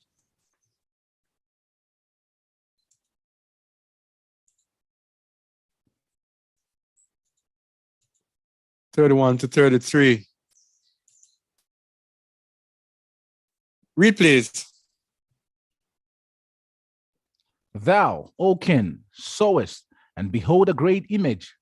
This great image, whose brightness was excellent, stood before thee, and the form thereof was terrible. This image's head was of fine gold, his breast and his arms of silver, his belly and his thighs of brass, Continue. his legs of iron, his feet part of iron and part of clay. All right, so this is the beast who's gonna manifest himself in the end. The beast that this was the beast that had Judah, and it included the Medo-Persians. But the Medo-Persians, although they had our people in captivity, they were the ones who released our people from captivity. So they were not the horns that scattered our people, because they did not. The difference with the Medo-Persians, why they are different, is that they did not go down to our place and scattered our people. They defeated our people who were in Babylon, and they defeated the Babylonians, and well, as it were, they inherited us then. But then they were the ones who freed us. But the Greeks, the Babylonians, the Greeks, and the Romans, they all went down to our place, and the Assyrians all went down to Judah, Israel, and Jerusalem, and scattered our people. Zechariah 1:20 to 21. Oh, so I'm in the right place. So let's go 20 and 21. Go ahead, please. And Yahuwah shewed me 4 carpenters. Then said I, what All right, come- stop there. Stop there. All right, so what we want to summarize before we finish. Remember here, we have 4 horns here. And before we had 4 horses. And then we have now 4 carpenters. So read from 20 to 21, please. And Yahuwah shewed me 4 carpenters. Then said I, what come these to do? And he spake, saying, these are the horns which have scattered Judah, so that no man did lift up his head. But these are come to fray them, to cast out the horns of the Gentiles, which lifted up their horn over the land of Judah. To scatter it. All right.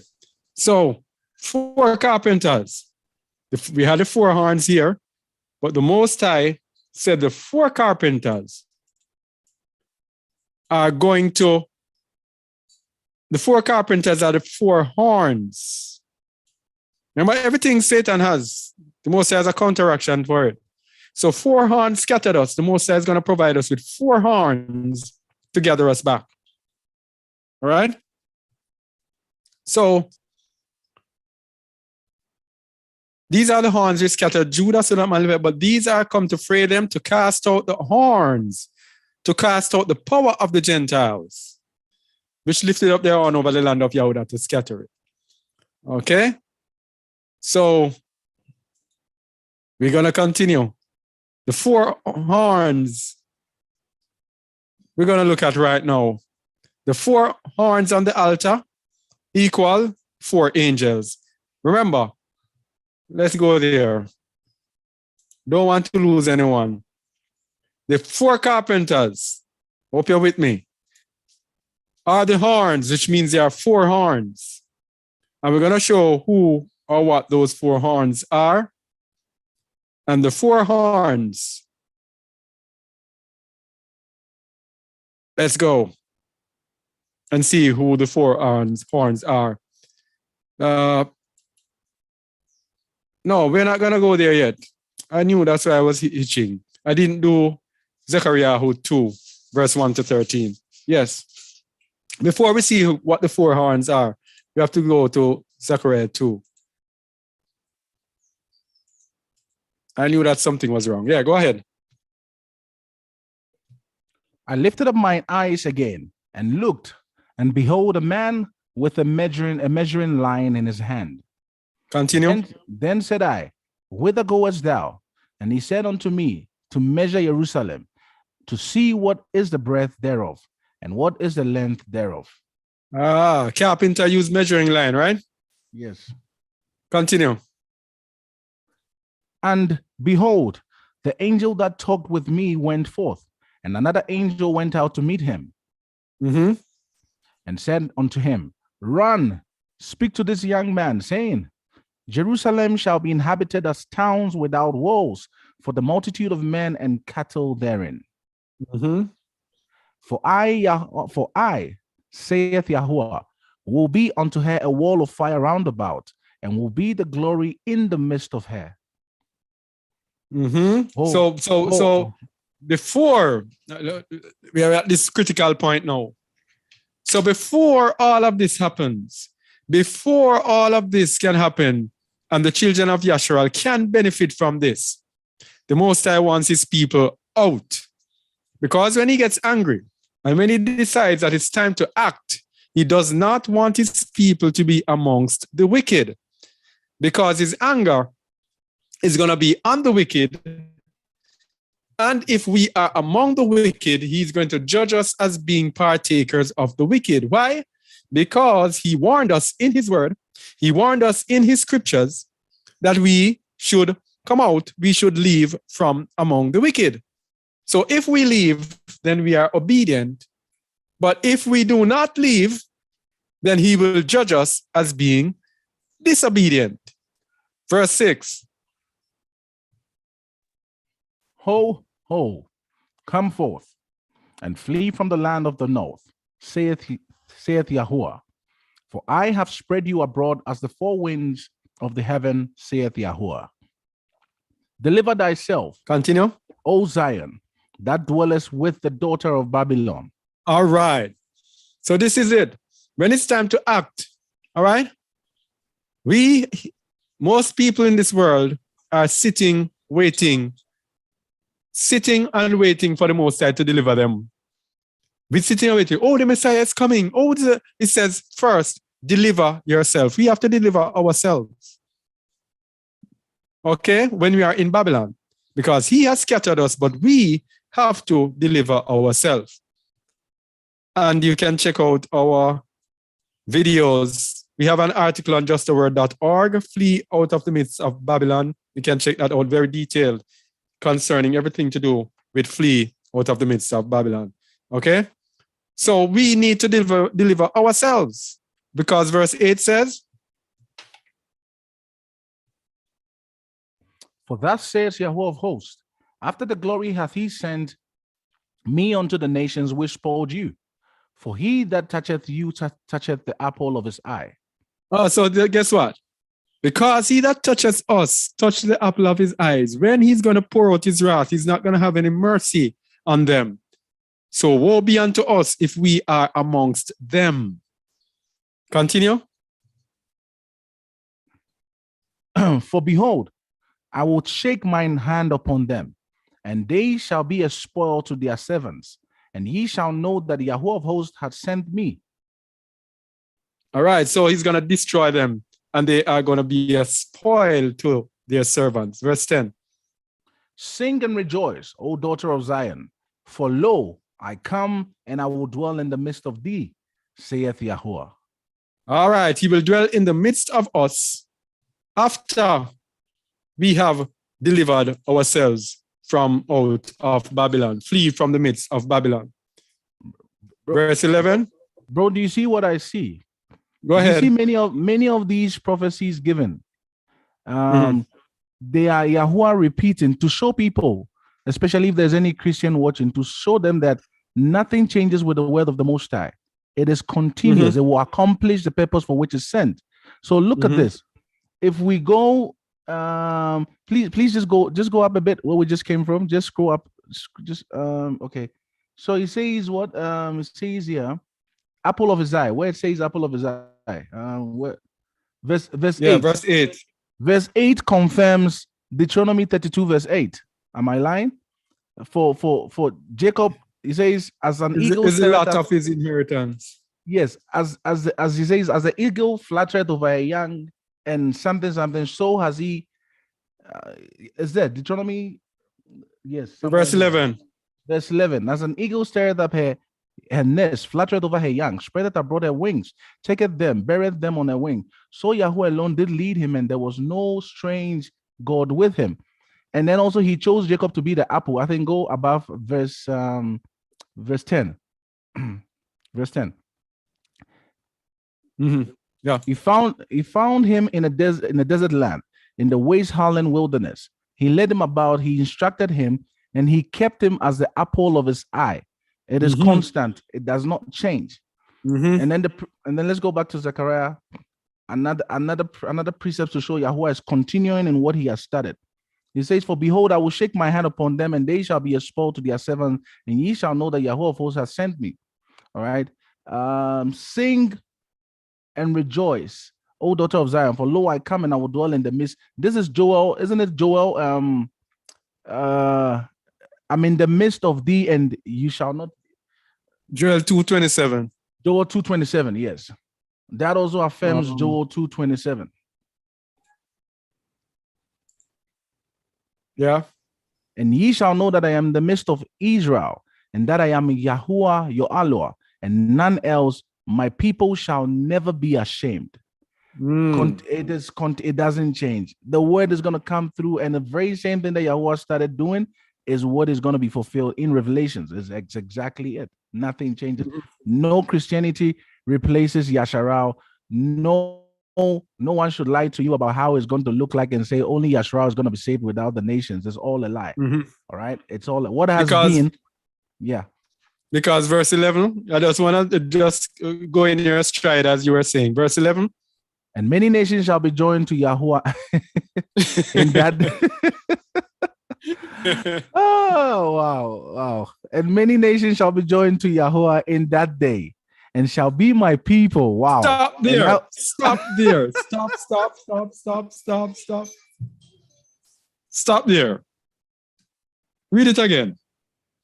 And many nations shall be joined to Yahuwah in that day, and shall be my people.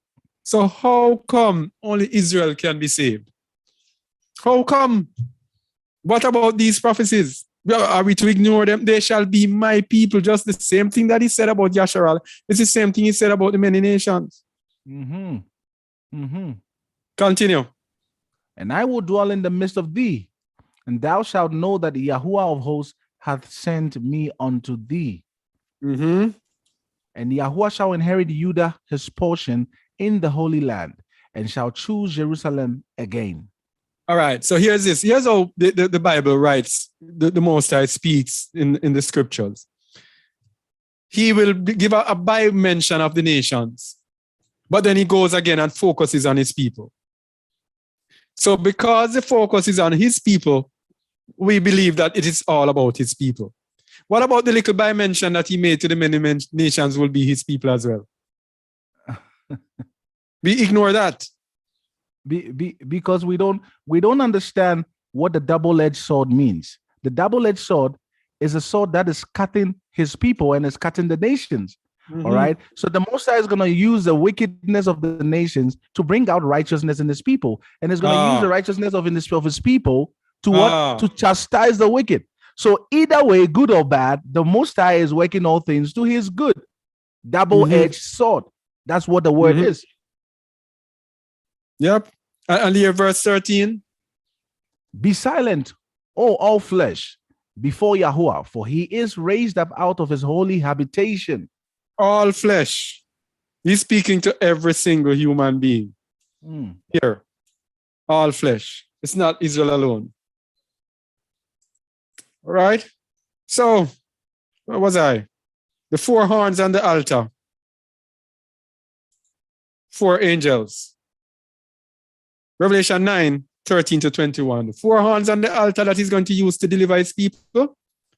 Remember we said in Zechariah 1 something that the 4 carpenters and that these are the 4 horns that have come to deliver his people. The 4 horns on the altar, 4 angels. Revelation 9, what was it again? 13 to 21.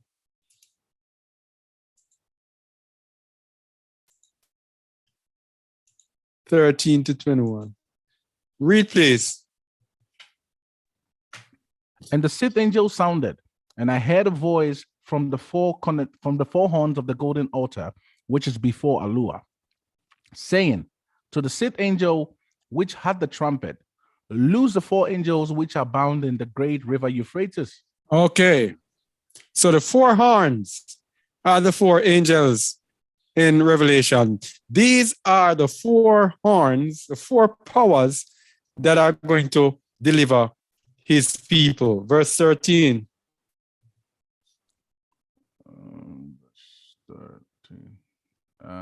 Wait.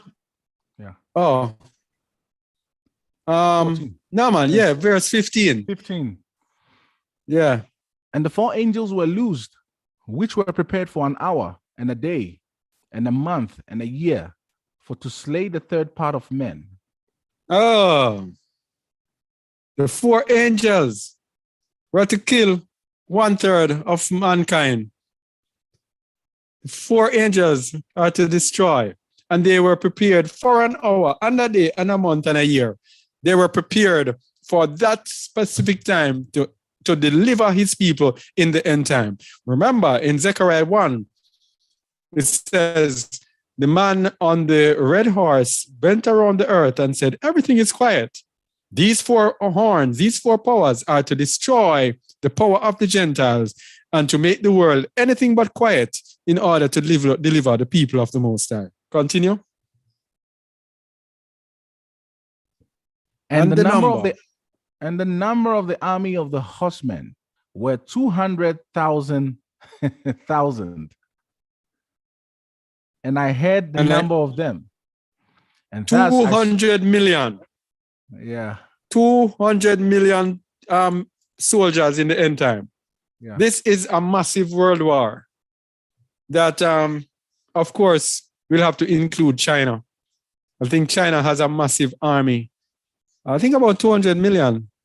Yeah. China's army. Yeah. Huh? They're having close to that number, yes, more. Yeah. And with the rest of the armies in the world, that's gotta be there about that. Verse 17. And thus I saw the horses in the vision, and them sat on them, having breastplates of fire and of jacinth and brimstone, and the heads of the horses were as the heads of lions, and out of their mouths issued fire and smoke and brimstone. Are we understanding what this is saying? This is speaking of the weapons, the missiles that they have nowadays, right? Yeah. Yeah. This is speaking of the missiles. Yeah. Having breastplates of fire and of jacinth and brimstone. And the head of the horses were as the heads of lions, and out of their mouth issued fire and smoke and brimstone. Yes. So rockets and nuclear. So the head of the horses are like the tanks. Fire and smoke come out of the tanks. Or some of the vehicles, military vehicles that they have. All right? Yeah. So John, seeing this, he only gave a description of what he thought from his time what this was. Verse 18. By these 3 was a 3rd part of men killed, by the fire and by the smoke and by the brimstone, which issued out of their mouths. All right, so a third part of men are going to be killed. This is a nuclear war. This is a world war. This is a World War III that has almost started. Verse 19. And the rest of the men which were not killed by these plagues were yet No, repented. verse 19. Sorry. For their power is in their mouth and in their tails. For their tails were like unto serpents and had heads, and with them they do hurt. Uh-huh. And the rest Continue. of the men which were not killed by these plagues yet repented not of the works of their hands, and that they should not worship devils and idols of gold and silver and brass and stone and of wood. So that sounds like the collective money, everything, the worship of false gods, Christianity, all that. They don't stop that. Okay, Mhm. which neither can see nor hear nor walk. So mankind was not repentant. Continued in their same way. Verse 21. Neither repented they of their murders, nor of their sorceries, nor of their fornications, nor of their thefts. So no matter what kind of devastation come upon the earth, these people will never, ever repent. Oh boy. Hmm. Oh boy. Wow. So the 4 horses of Zechariah 1 are the first 4 seals of the book of Revelation 6. The horses of Zechariah 1, I don't remember if there were 3 or 4 horses in Zechariah. You had red horse, I think it was 3. Let me go back and make sure. I don't want to say anything that's not. So, might sound trivial, but Zechariah 1, how many horses were there? Oh, what am I doing? This mouse here is so Zechariah 1. So 4 horses, 4 red horses, 4 carpenters, and then 4 horns. Oh, it's 4 horses here. You had a red horse here. Yeah. You had red horses. Yes. You had speckled horses and you had white horses. Yes. All right, so the 4 horses. So I wasn't wrong then. The 4 horses there. Where was I again? Of Revelation of that Zechariah 12 verse 7. I was just there, wasn't I? No, I wasn't there. Zechariah 12 verse 7. All right. Yahweh also shall save the tents of Judah first, that the glory of the house of David and the glory of the inhabitants of Jerusalem do not magnify themselves against Judah. Yeah, well, I don't know if that was the right verse. Anyway, let me go over Numbers 2:9. Let me see if I'm on the Numbers 2:9. I don't remember this. Oh, yes. So we're speaking about the process of salvation. And this, of course, we have spoken about it earlier, that the Most High, and we did this last week, that Judah would be saved first. And this is what is deceiving the Hebrew Israelites. The fact that Judah is saved first, and the Messiah came for the lost sheep of the house of Israel, which is Judah and the 10 tribes. The fact that the Messiah said those things, they believe that it's only Judah, or only the Israelites will be saved. But Judah is first, along with the rest of the 12 tribes. So read 12:7 again. Yahweh also shall save the tents of Judah first, that the glory of the house of David and the glory of the inhabitants of Jerusalem do not magnify themselves against Judah. All right. So Judah has to be first, so that nobody else exalts themselves against them. Verse 9. All that were numbered in the camp of Judah were 100,000 and fourscore,000 and 6,400. Throughout their armies, these shall first set forth. Always Judah first. Always first. Numbers 10:14. We did that last week, but let us, Numbers 10:14. Read, please. In the first place, when the standard of the camp of the children of Judah, according to their armies and over his host, was Nashon, the son of Aminadab. All right. Judges 20:18. Judah first. Judah first. And the children of Israel arose and went up to the house of Allua and asked the council of Allua and said, which of us shall go up first to the battle against the children of Benjamin? And Yahuwah said, Judah shall go up first. So Yehuda first in the end time, deliverance. But let's see how Yasharal will be delivered by the four horses, which are the first four seals of the book of Revelation 6. First seal, C to the O to the R to the O to the N, A. That's the first seal. And we've done this many times over. You can check any of our Mark of the Beast videos and you see we do this. But just read it first, please. Revelation 6:1. And I saw when the Lamb opened one of the seals, and I heard, as it were, the noise of thunder, one of four beasts saying, come and see. Continue. And I saw, verse 2, and behold, a white horse, and he that sat on him had a bow, and a crown was given unto him, and he went forth conquering and to conquer.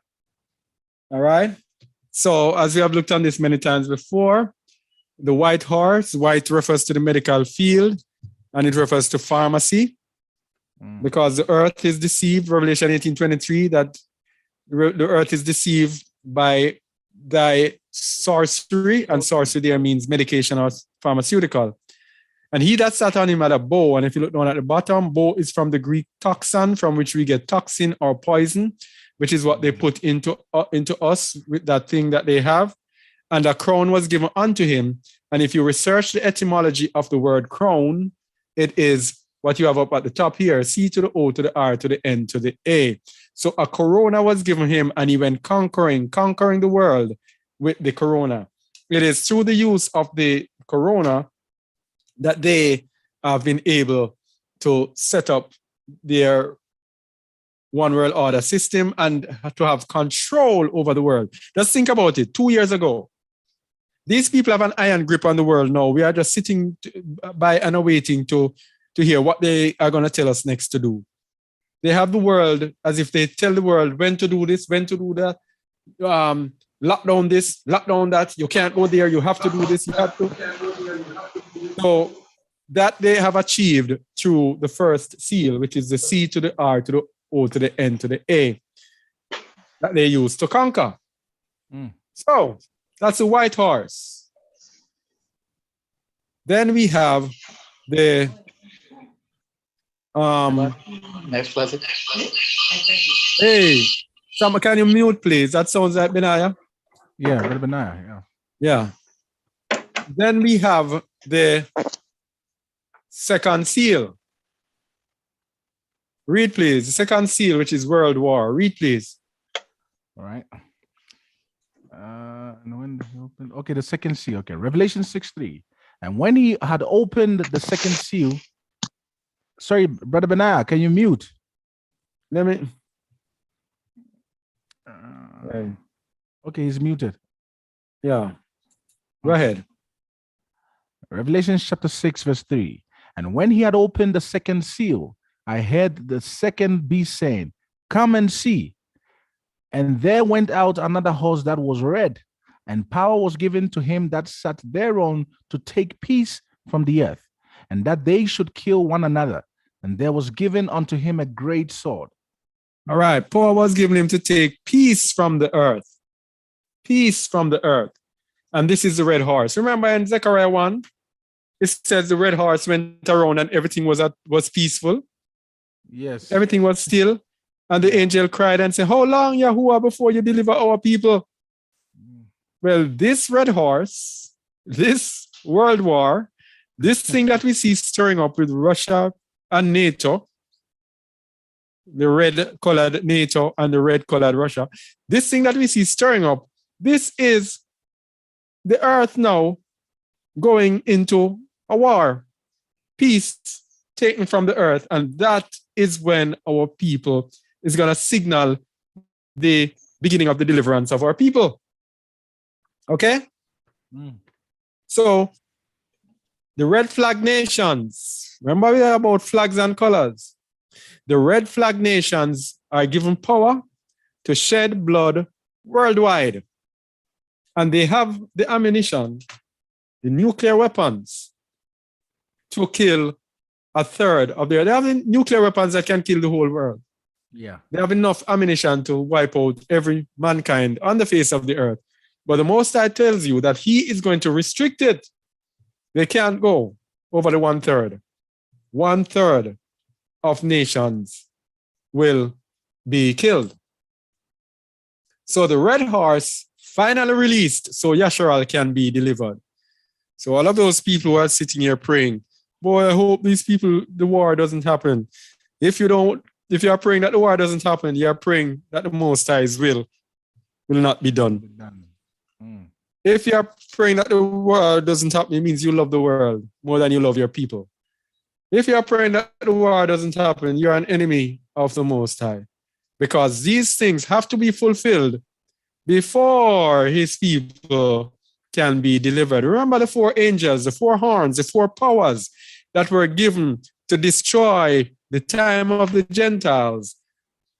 It described in Revelation 9 a nuclear war. Okay? Right. Now the 3rd seal, economic crash. Read, please. And when he had opened the 3rd seal, I heard the 3rd beast say, "Come and see." And I beheld, and lo, a black horse, and he that sat on him had a pair of balances in his hands. And I heard a voice in the midst of the 4 beasts say, "A measure of wheat for a penny, and 3 measures of barley for a penny, and see thou hurt not the oil and the wine." All right, the significance of black. Black there deals with destruction, with famine, with starvation, hunger, everything that is bleak. Black refers to it. And it says he had a pair of balances in his hand. And balances refer to trading, buying and selling. And you can go to Hosea 12:7, Micaiah 6, verse 11, or Micah 6, verse 11 for those matching words, precepts. All right? Now, as Shamuel was speaking about the stock market, wheat, barley, oil, and wine are all traded on the stock exchange. He said he heard a voice out of the midst of the 4 beasts. And if we know how the stock market operates, that's how they shout out the different prices in the stock market. Yeah? So they will tell you, we're buying whatever stock. Buying Sony for $550. Sony selling for $550. So CNN selling for whatever. That's how they shout out the stocks. So that's why I heard a voice in the midst of the 4 beasts shout out just like they do in the stock market. This is the market crash, the economic crash in the 3rd seal. Do you have anything to say, because you're speaking about the stocks, Brother Shamuel? Yes, brother. So it's just out yesterday. All right. It's just out that the world economy is speeding towards a cliff. Now stocks are down and inflation is up. Investors are very, very moody. Nobody's asking out loud because everybody is sitting on the edge of their seat. But everyone is wondering the same thing we are all wondering. All right. It says, are we headed for recession? Stock markets are bleeding. There is a raging party in Wall Street. And the major US stocks are down by $7 trillion. 7 trillion. The Nasdaq is down 28%. Dow Jones is down 12%. S&P is also down by 16%. Now, this is just a quarter aspect, the quarter part of the year. We haven't even got into the middle part. We are not even halfway. We are not even halfway through the year, and already there is this major, this major collapse of stocks. So this shows you that literally that the economy is going to fall apart, as the scripture is saying right here. It is going to fall apart. Now we all know that only the wise will be able to see, all right, because the wise have been warned aforetime to know what is about to happen. So the wise are actually going to prep and prepare themselves to do as the word is telling them to do. So yeah, brother, that's what I wanted to add on to what is currently happening. So we are down by 7 trillion on the stock exchange. So if US stocks all collapse, then we all know there's going to be a global recession. Yeah. And so our installation from this, when we flee from the midst of Babylon, and we go somewhere when we do not have to depend on the economy, that is the important thing. You go somewhere where you do not have to depend on the economy, which means somewhere where you can be self-sufficient in food. You plant your own food, you eat your own food, grow your own food, so that when their buying and selling system crashes, then you are not a part of that. All right? So that's the importance of fleeing from the midst of Babylon, apart from the wars and the confusion and the madness that is going to be there. So then we have the fourth seal. What is the fourth seal? Fourth seal is the unleashing of the Muslims. The fourth seal, Muslim nations, the war machine, what they call them, jihadists, that's going to be unleashed upon the earth. Revelation 6 verse 7, read please. And when he had opened the fourth seal, I heard the voice of the fourth beast saying, come and see. All right, hold on. And I looked. Remember, we're talking about the importance of colors. If we do not have an understanding of colors, then we are not going to be able to understand the seals.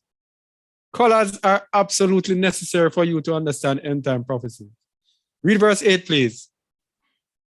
Verse 8, and I looked, and behold, a pale horse, and his name that sat on him was Death, and hell followed with him, and power was given unto them over the fourth part of the earth, to kill with sword, and with hunger, and with death, and with the beast of the earth. All right.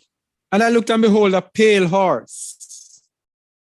That word pale there, that's why you need to always have to have the concordance, people.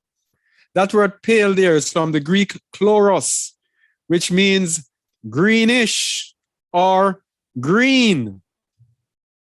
Remember, the subject is the importance of flags and colors in understanding end time prophecy. We don't show images on the Shabbat, but if we were to show it, we are going to show you the Muslim nations. The vast majority of Muslim nations, their flags are green. Green and white, and then scarlet. That's why, yes, and some have scarlet in it. That's why it says greenish, which means it's not going to be so fully green, but most of them are going to be green.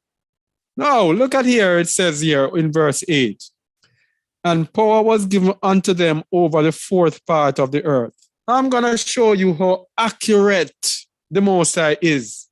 How accurate the scriptures are, how accurate these prophecies are. Power is given him over the fourth part of the earth. The statistics, look at the bottom of this image, this television here. There were 1.8 billion Muslims in the world as of 2015. Roughly how much of the population you see there, Shamuel? About a third. 24% of the global population, according to a Pew Research Center estimate. That was 2015. And Muslims are the fastest growing religion. That means by now, they have reached 25%.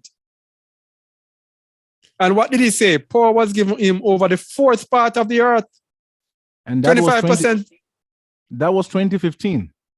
Yes. So 25% is how much? 25% is a quarter, a fourth of the earth. Yeah, fourth. One quarter, yeah. So that's why I'm telling you, the colors tell you, show you the prophecy. So Accurate. power is given to him. 1.8 billion people, a quarter of the earth. And here it says in the prophecy, a fourth of the earth. And it says a green horse. These are the Muslims. And they are expected to unleash because they have their sleeper cells all over the world. Yes. These people are unique in that they have their people all over the world. It is said that they have people who they migrate from one country to the other, and they await instructions as to when they are to be activated. And their task is to just destroy and kill everyone who is not a Muslim. So they are waiting for there's a signal that they will get. And when they get that signal, then they are going to start killing. And that's why United States is going to have a serious problem. And like England and those places, they have all of these people in there. These people, when they're unleashed, they are going to just destroy.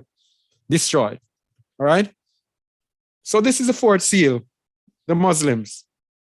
So we had looked at the coming nuclear war, did we, in Revelation 9, to show it's going to be the nuclear aspect of the war, did we? Revelation 9, 15 to 19. I think we did. Yes, we did. Yeah, we did. Yeah. So we already looked at the nuclear aspect of it. So let's look at the consummation of time in the book of 2nd Baruch. The consummation of time.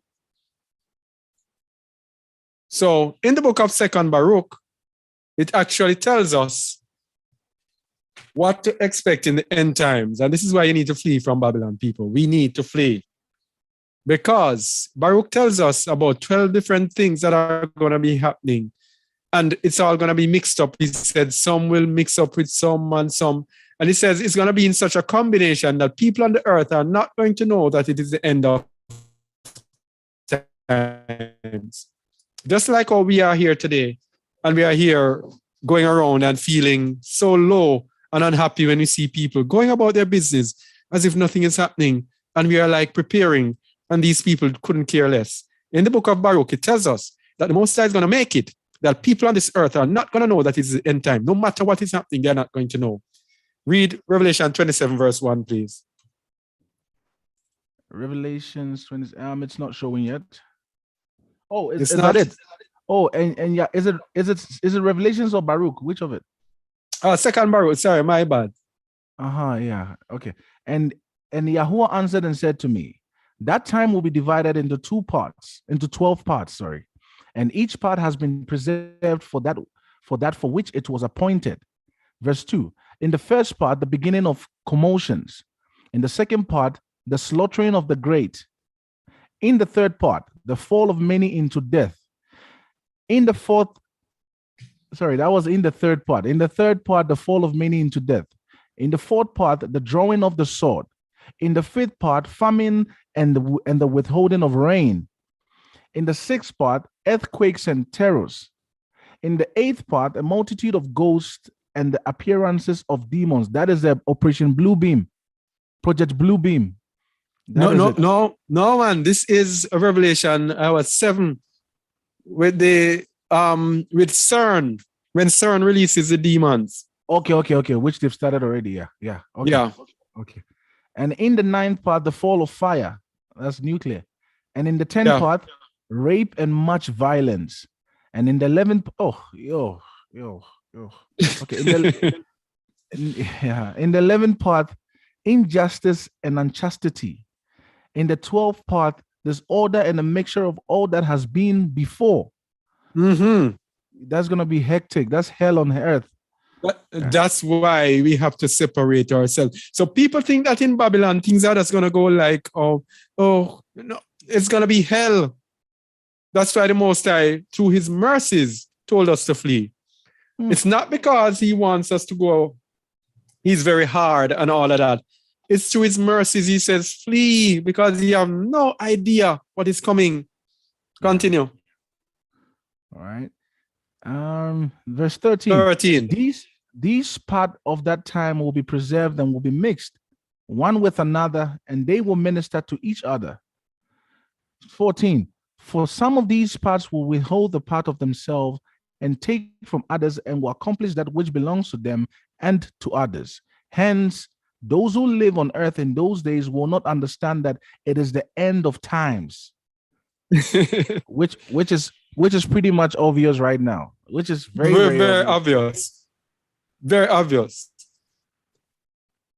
You see how much wickedness? This one is very important, you know. Yeah. A multitude of ghosts and the appearance of demons. This is going to happen. It's going to be hell. Trust me on that. And many people don't even know. I mean, because of Shabbat, as you said, there's nothing we can show here.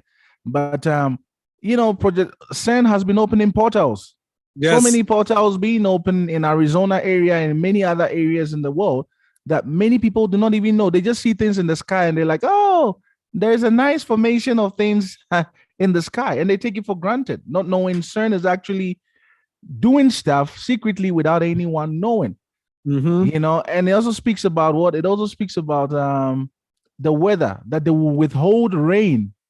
And we all know they can do that. They've been harnessing rain, not today. You know, the last global summit, what is it? The climate change, that was the last one they did. And from this moment onwards, there's gonna be chaos. They are gonna work crazy things with the weather manipulation. They're gonna do things, and we're already on this part of the earth. We have experienced some devastations with the weather. You know, many houses sworn, you know, broken down, many things, floods everywhere. And that shows you what they are beginning to start, because they are only sounding the warning to us that it's coming. So let's go. As we speak about CERN, let's just go a little and look at the CERN. Let's look at CERN. Revelation 9:1. This is the appearance of ghosts and demons. Read, please. And the fifth angel sounded, and I saw a star fall from heaven onto the earth, and to him was given the key of the bottomless pit. And he opened the bottomless pit, and there arose a smoke out of the pit, as the smoke of a great furnace, and the sun and the air were darkened by reason of the smoke of the pit. And there came out of the smoke locusts upon the earth, and unto them was given power, as the scorpions of the earth have power. And it was commanded them that they should not hurt the grass of the earth, neither any green thing, and neither any tree, but only those men which have not the seal of Alua in their foreheads. And to them it was given that they should not kill them, but that they should be tormented 5 months, and their torment was as the torment of a scorpion when he striketh a man. And in those days shall men seek death, and shall not find it, and shall desire to die, and death shall flee from them. And the shapes of the locusts, and in those days, all right, that's about it. That's about it. This is the bottomless pit, and the demonic forces are going to come out, and they are going to torment mankind. All right, which do not have the seal of Alua in their foreheads. His people will be protected from these demonic forces. Yeah. So that's all.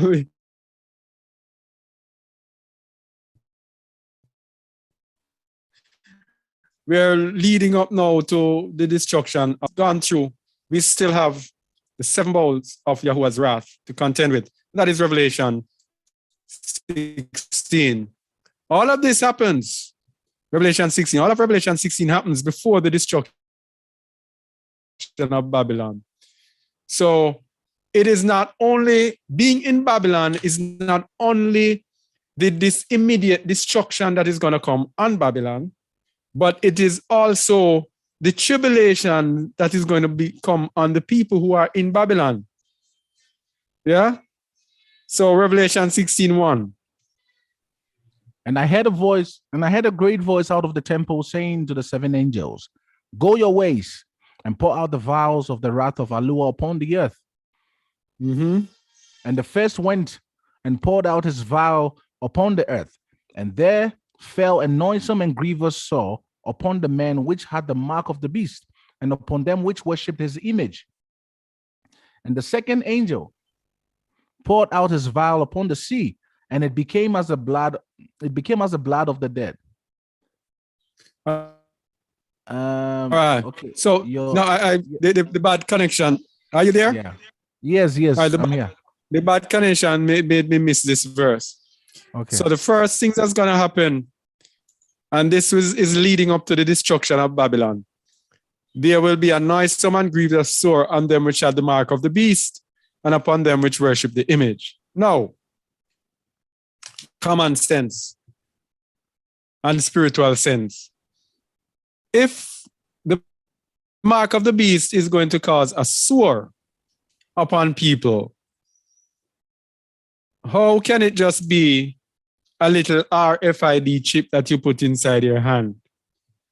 Shamuel, are you there?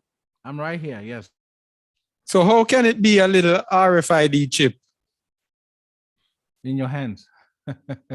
It is a medication, the toxin, the poison. It has to be all in every part of your body, everywhere. It is a medication. We know of people who have taken medication and their body reacted to it. And they came out with a rash or even sores on their bodies because of the medication. All right? It's a medication that is going to cause this. And it says, those which had the mark of the beast and them which worshipped his image. The thing that they give people in their arm, it is communicable in that it can move from person to person to the spike protein. So the Most High is going to protect who he is to protect. So those who worship the image of the beast are going to be allowed to also take it, whether or not they took the mark. Okay? So this is a medication. And of course, Revelation 18:23. Let's go there. We have done it so many times, but for those who don't know it, there might be persons who might be watching us for the first time. Revelation 18:23. Read, please. And the light of the candle shall shine no more at all in thee, and the voice of the bridegroom and of the bride shall be heard no more at all in thee. For thy merchants were the great men of the earth, for by thy sorceries were all nations deceived. So all nations were deceived by sorceries, and the mark of the beast is a deception. Revelation 19:20. Mark of the beast is a deception. It says, by thy sorceries were all nations deceived. Let's go Revelation 19:20. Read, please. And the beast was taken, and with him the false prophet that wrought miracles before him, with which he had deceived them that had received the mark of the beast, and them that worshipped his image. These both were cast alive into a lake of fire burning with brimstone. So the mark of the beast is a deception. And this is the deception we just spoke about. Revelation 18:23. By thy sorceries. And if you check out the meaning of sorceries here, it is the Greek word pharmakia, which means medication, pharmacy. That is by extension magic, literally or figurative, sorcery, witchcraft. So the medicine that they're giving us is sorcery, is magic. Figuratively, sorcery. Literally, it is medication, pharmaceutical. So, so it is a medication that's going to cause the sores upon those who took the mark, all right? Verse 3. And the second angel poured out his vial upon the earth, upon the sea, and it became as the blood of the dead man, and every living soul died in the sea.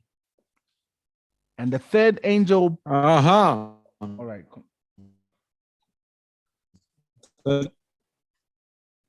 Continue. And the third angel poured out his vial upon the rivers and fountains of waters, and they became blood. So all the water is going to become blood. Verse 5. And I heard the angel of the water say, Thou art righteous, O Yahuwah, which art and wast, and shalt be, because thou hast judged thus. All right, so you see, you have angels set over everything. Verse 6. For they have shed the blood of saints and prophets, and thou hast given them blood to drink, for they are worthy. Mhm. And I heard another out of the altar say, even so, son. Okay, sorry. Even so, Yahuwah Allah Almighty, true and righteous are thy judgments. And the fourth Mhm. angel poured out his vial upon the sun, and power was given unto him to scorch men with fire. And men were scorched with great heat, and blasphemed the name of Allah, which hath power over these plagues, and they repented not to give him glory. Mhm. And the fifth angel poured out his vial upon the seat of the beast, and his kingdom was full of darkness, and they gnawed their tongues for pain, and blasphemed the Allah of heaven because of their pains and their sores, and repented not of their deeds. All right, hold on. So this is what they're talking about. They call this is 3 day darkness. As to whether it will be 3, will be in darkness. Verse 12. And most notably here, Yeah. those who took the mark of the beast will be suffering throughout all of these plagues. Yes. Because in verse 11, it tells you that they, because of their pains and their sores. And it says, and repented not of their deeds. So those who took the mark of the beast, they did not repent of their deeds because they will not be able to repent of their deeds. Yes. Because the Most High will take his ruach away from them. And through the pharmakia, the sorcery, the medication, Yeah. they are able to electronically send magnetic pulses that alter, Yes. that influence your will, your thinking. Yes.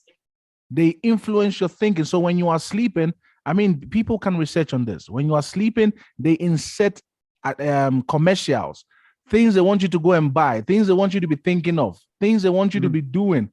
You know, that's exactly what they can do through this vial that is inserted into you. Yes.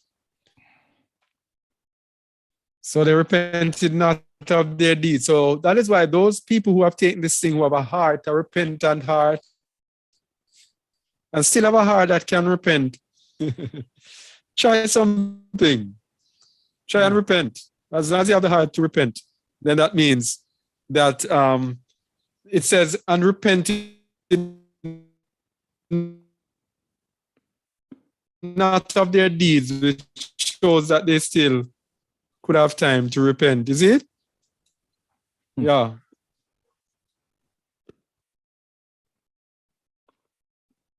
All right.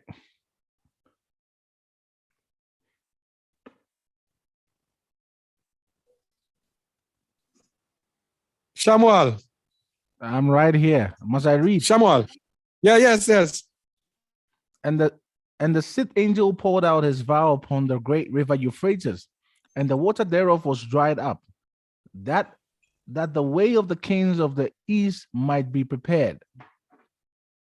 And I saw 3 unclean spirits like frogs come out of the mouth of the dragon, and out of the mouth of the beast, and out of the mouth of the false prophet.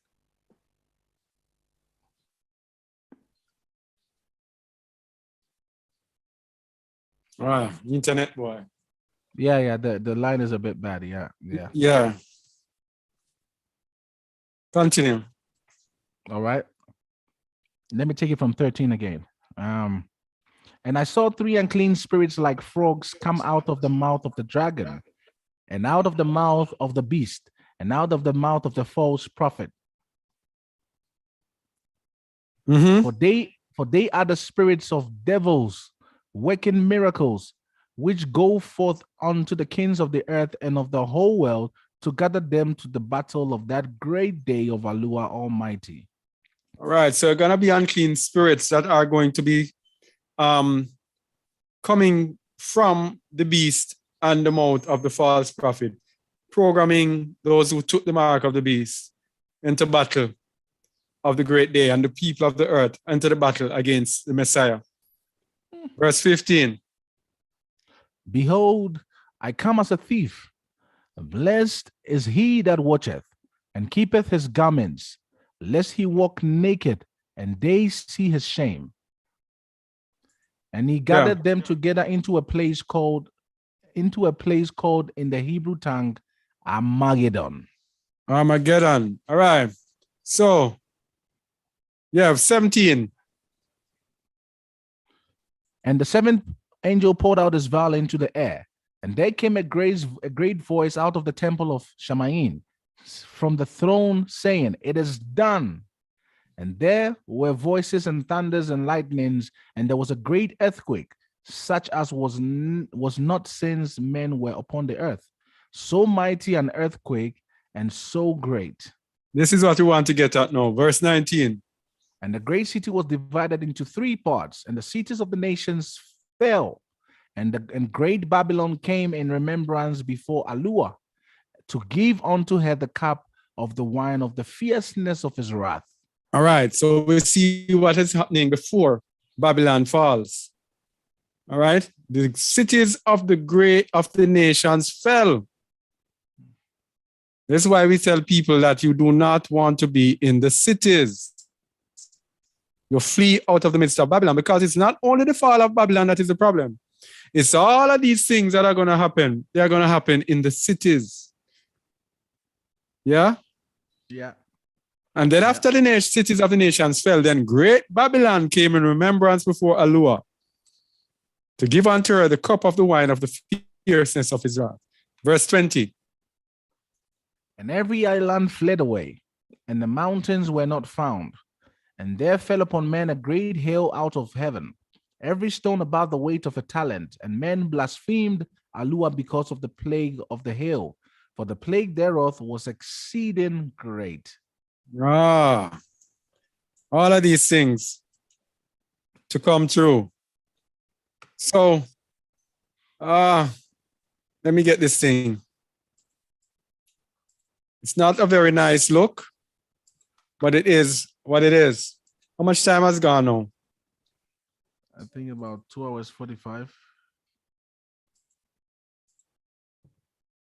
2 hours what? About 2 hours 45 minutes or 40. 25. Okay. So, yeah. And it also speaks about a world war after Babylon has served their purpose. So we have used the colors and the flags to bring us down to the time. Jeremiah 12, 25, 12. Jeremiah 25, 12.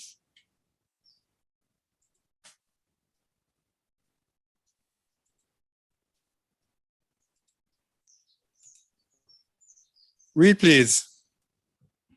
And it shall come to pass, when 70 years are accomplished, that I will punish the king of Babylon and that nation, saith Yahuwah, for their iniquity and the land of the Chaldeans, and will make it perpetual desolations. Mm-hmm. And I will bring upon that land all my words which I have pronounced against it, even all that is written in this book, which Jeremiah hath prophesied against all the nations. Brother Kazak, can you hear me? Yeah. Now notice verse 13. Yeah. The Most High says, I will bring upon the land all my words. Remember what we're saying about the Messiah? Remember what we're saying about Yahusha? Mm-hmm. That he's going to be a witness unto all the nations? Yes. Yes. So this is exactly part of it, to show that the nations are given the word as well, in order to decide whether they want life or death. Yes. Yeah, yeah. Oh, yes. Even all that is written in this book. Yeah. So the prophecies are for them to see how they are going to adjust to it. Align themselves, yes. Yeah. Read, please. For many nations and great kings shall serve themselves of them also, and I will recompense them according to their deeds and according to the works of their own hands. Of their own hands. Continue. For thus saith Yahweh Allah of Israel unto me, take the wine cup of this fury at mine hand, and cause all the nations to whom I send thee to drink it. And they shall drink and be moved and be mad because of the sword that I will send among them. All right. This is the world war we're thinking about. We're talking about. Verse 17. Then took I the cup of Yahweh's hand, and made all nations to drink, unto whom Yahweh had sent me. And he went on to tell us about Jerusalem, starting at Jerusalem and Judah. That is his people. Egypt, Uz, Philistines, Ashkelon, Azza, Ekron, Ashdod, Edom, Moab, Ammon, all the kings of Tyrus, all the kings of Zidon, Dedan, Timah, Buz, all the kings of Arabia, all the kings of Zimri, the kings of Elam, the kings of the Medes, all the kings of the earth. Verse 26. And all the kings of the north, far and near, one with another, and all the kingdoms of the world, which are upon the face of the earth, and the king of Sheshach shall drink after them. All right, so this is it. That is when Babylon has outlived this usefulness. All the kings of the world confirming the world war that is stirring up right now, today. All right? Verse 27. Therefore thou shalt say unto them, thus saith the Yahweh of hosts, the Allah of Israel, drink ye and be drunken, and spew and fall, and rise no more, because of the sword which I will send among you. 28. And it shall be, if they refuse to take the cup at thine hand to drink, then shalt thou say unto them, thus saith Yahweh Allah of Yahweh of hosts, ye shall certainly drink. 29. Lo, I begin to bring evil on the city which is called by my name, and should ye be utterly unpunished, ye shall not be unpunished, for I will call for a sword upon all the inhabitants of the earth, saith Yahweh of hosts. That's it. That's it.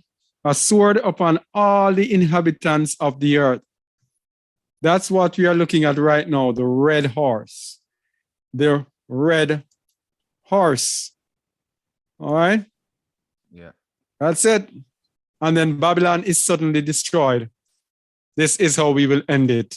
Because we took it from the flags, the colors, into showing the four horns, the four horses, the four carpenters, the four seals, right onto the destruction of Babylon. Jeremiah 51:5-3. We should have a good idea of how things will play out in the end times.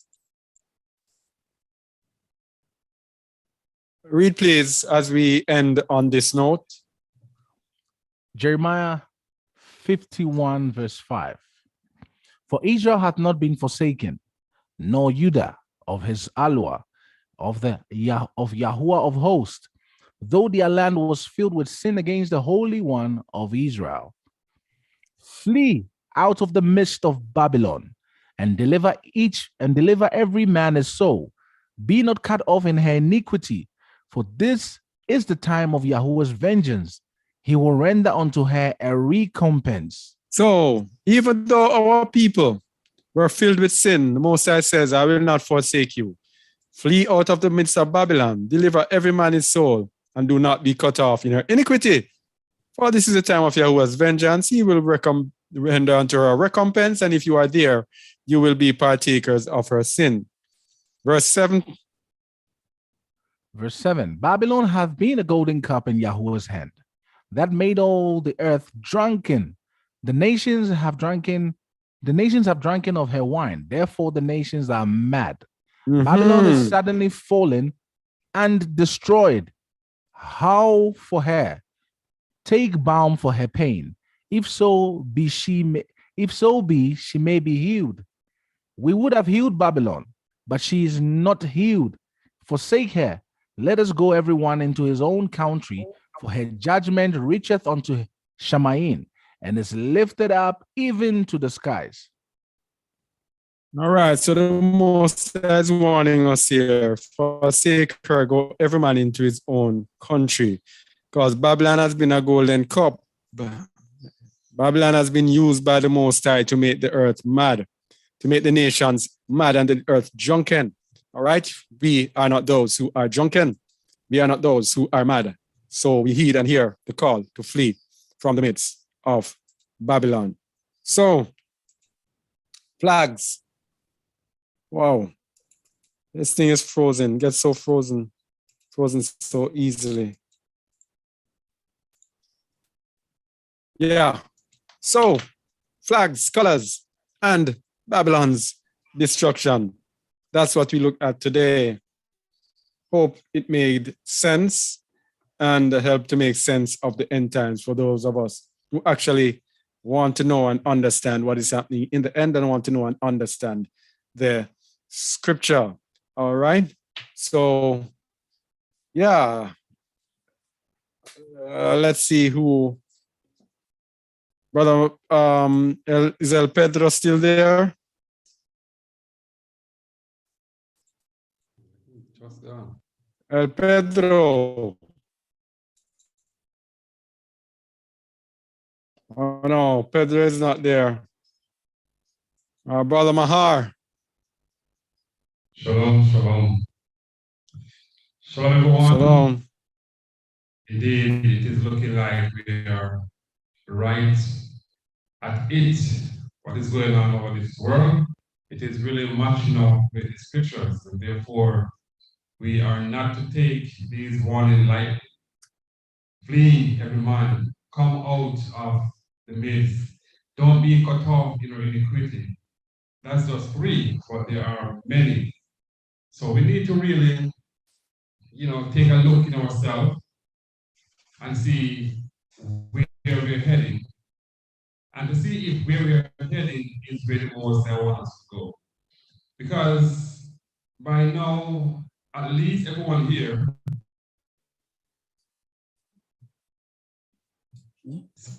supposed to really get it in the midst of wickedness.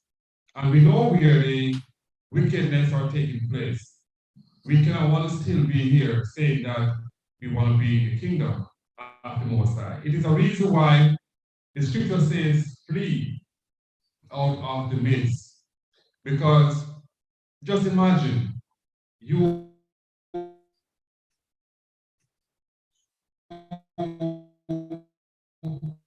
some guys try to gang you and beat you up, and you go and call your friend or your father or something, and say, you know what, I'm going to come down there, I'm going to slew those people who are messing with you. So your father might say, tell your friends to leave that area, because when I come down here, anything I see what I'm going to kill. It is pretty much the same thing. The Most High is going to slew these people utterly. And if we are in the midst of these people, it is saying that we are still loving these people. I mean, we cannot love these people and the Most High. So we are supposed to do as the Most High commands us. And also we need to be getting the understanding of these words, looking on the color, the pale. Before we didn't know that pale actually means green or something. So it is a good thing for us to really dig deep. So when these things come up on us, we can have a good idea what to look for. The very same reason we at this time know that we cannot allow anyone to say to us, hey, see the Messiah there. Because we shall all see him. The very same thing, many will come and show us fake colors and say, this is it. So, if we don't know the color, we will be deceived again. So let's get deeper, family, get deeper in word, going through, getting the understanding, Loving our neighbors is key. Because we can get in the word and know everything about the word and don't have the love of the Most High, it will still land us right back to zero. So let's encourage each other that we may do that which is the Most High will. For eventually in the end, we shall be saved. So let it be. So let it be. Shamuel.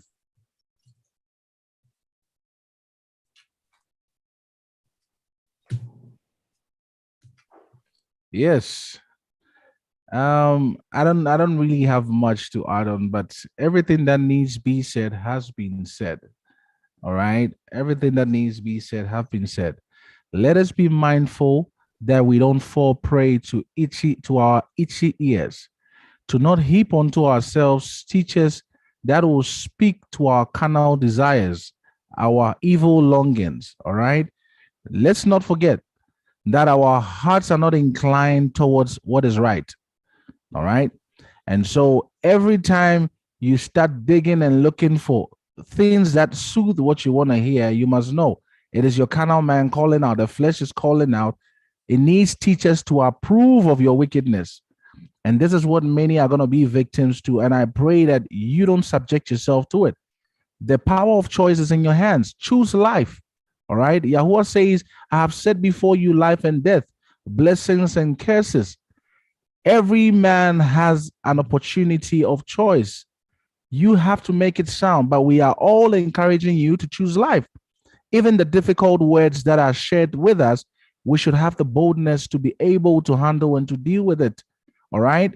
Because it's all together to help us and to mold us in the shape or way that the Most High wants us being molded to. All right? So please receive the word in season with love, with joy, with readiness. Be like the Bereans or the Bereans. All right? With all readiness of heart, receive the word and then sit down and search throughout the scriptures to see what the Most High is saying. Because there is nothing new under the sun. What has been, it is that which will be again. So if you want to know how our fathers failed, if you want to see whether you are following the same track, just go back into the old and see what they did that caused them to fail. Pride was number one. Pride. We need to work on ourselves. We need to work and fight against the spirit of pride. This is going to be a stumbling block because when Yahuwah comes, Yahuwah, the word says that Yahuwah chasteneth who he loves. So when he's coming with the hard word through his servants to you, you don't have to you don't have to rebel. You have to receive it in humility, and you just do it. All is to deliver you from the afflictions and the wickedness that is about to be, that has already begun being unleashed onto the earth. All right. And I know it's not going to be a nice thing. Those who don't heed to these warnings are really going to say in the last minute, if only I had known.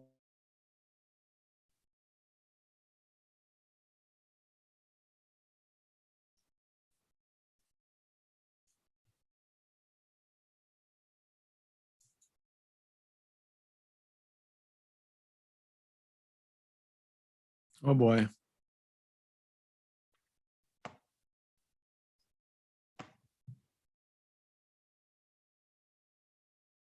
Shalom. Looks like we lost it somewhere. Oh, Looks like he's still there. But his screen is black, so I don't know. Shamuel, you're done? All right. So, yeah, seems like we lost Shamuel, but yeah, we're at the end of this teaching today. Remember, as we said earlier, to check out the post on our website, justaword.org. Neither Jew nor Greek. Please check it out and share it, read it and share it, please, so that the word can go out, because there is a powerful machine that is there in our awakening called the Hebrew Israelite movement that is teaching many untruths to our people. And we just want to get the thing straightened out, that neither Jew nor Gentile will actually show up the foundation of their lives. So it's very, very important. Okay? Yeah.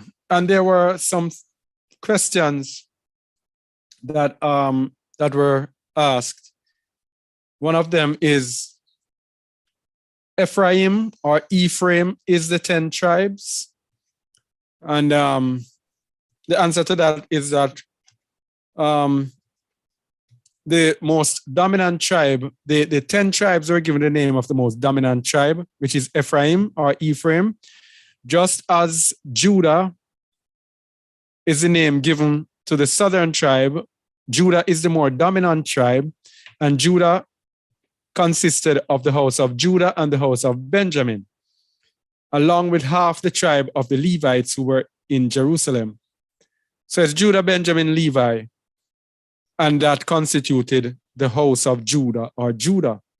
So Ephraim, being the most dominant tribe in the northern kingdom, the 10 tribes were named after Ephraim, not the 12 tribes.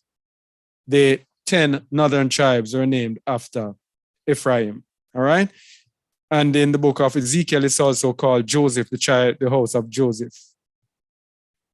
All right. And it's also called the house of Israel, the 10 northern tribes. All right. So that question, I don't know. So this person said, what about the servants of Yasharel, the Gentile believers in Yahusha? Are we going to follow with you? I don't know where the question came from or at what point, but the Gentile believers in Yahusha are going to be grafted in with the children of Yasharel. They are going to be one with the children of Yasharel. They are going to cleave to the children of Yasharel. So wherever the children of Yasharel go, they are going to be with them. Okay? And as it said, they're going to be as born in the land. So wherever Yasharel goes, that is where the other people will go, the Gentiles. This other question, still thinking about railing against dignitaries. Does this mean not to advocate for justice? Are we not to expose or criticize wickedness? Now, I think that question is self-explanatory because we spoke today of the mark of the beast. If it was so that we are not to criticize wickedness, then we would not have spoken about the mark of the beast. So that couldn't be it. And we are not saying that you are not to speak about wickedness. We are saying do not revile. Do not revile. Okay? And then advocating for justice. The people of the world advocate for justice. The people of the Most High turn to their Father for justice. We turn to Yahuwah for justice. We know that there's no justice in this world. We know that there's no righteousness in this world. We know that the wicked of the world is here to do wickedness. So we cannot ask him to do that which is righteous. There are believers in this world who don't understand the depths of wickedness and that the earth is given into the hand of the wicked and believe that they can actually change the wicked of this world. We cannot. We can change the people of this world to move away from wickedness, but the establishment, the wicked establishment, is headed by Hasatan. So the nations are going to be led by the wicked, by the unrighteous, especially in these end times when Satan has set up his new world order, one world system, where the whole world is under one order. You're not going to get justice. These people are too busy setting up their satanic system to take away all your rights. They're not going to give you justice. So it's needless you say you're going about there looking for justice. Okay? Turn to the Most High. If I find injustice in this world, I turn to the Most High, not to them in this world. And remember, the Messiah, when he reviled not again. Never forget that. And even when he was being questioned, he said not a word. Even when it could even incriminate him, he did not answer. Even when by answering, he could escape or possibly escape, he didn't answer. All right? So advocating for justice, that is for the people in this world. All right? Our justice comes from the Most High. Vengeance is mine, I will repay, saith Yahuwah. All right? Now, Brother Kazak, Yeah. now what about those teachers that are telling people to take up arms? They go again. That's it. You see, the people who do Old Testament only, or like Hebrew Israelites who they have Yahusha, they might have Yahusha for a decoration. They just say our Messiah, and they don't walk in the Messiah. They don't follow. They don't after follow the the way. Messiah. Yes. Yes, that is for them, because the scriptures tell you clearly our Messiah, we just read it in 1 Peter 2. Our Messiah is our example that he suffered for us who knew no sin. But he suffered, and Peter is telling you that like the Messiah, we also ought to do the same, to suffer for our wrongdoing. So even when we are right, it says it's a good thing before the Most High for us to suffer for doing wrong. So taking up arms, that goes against the word. The Most High says, vengeance is mine, I will repay. Leave everything to me. Yeah. All right?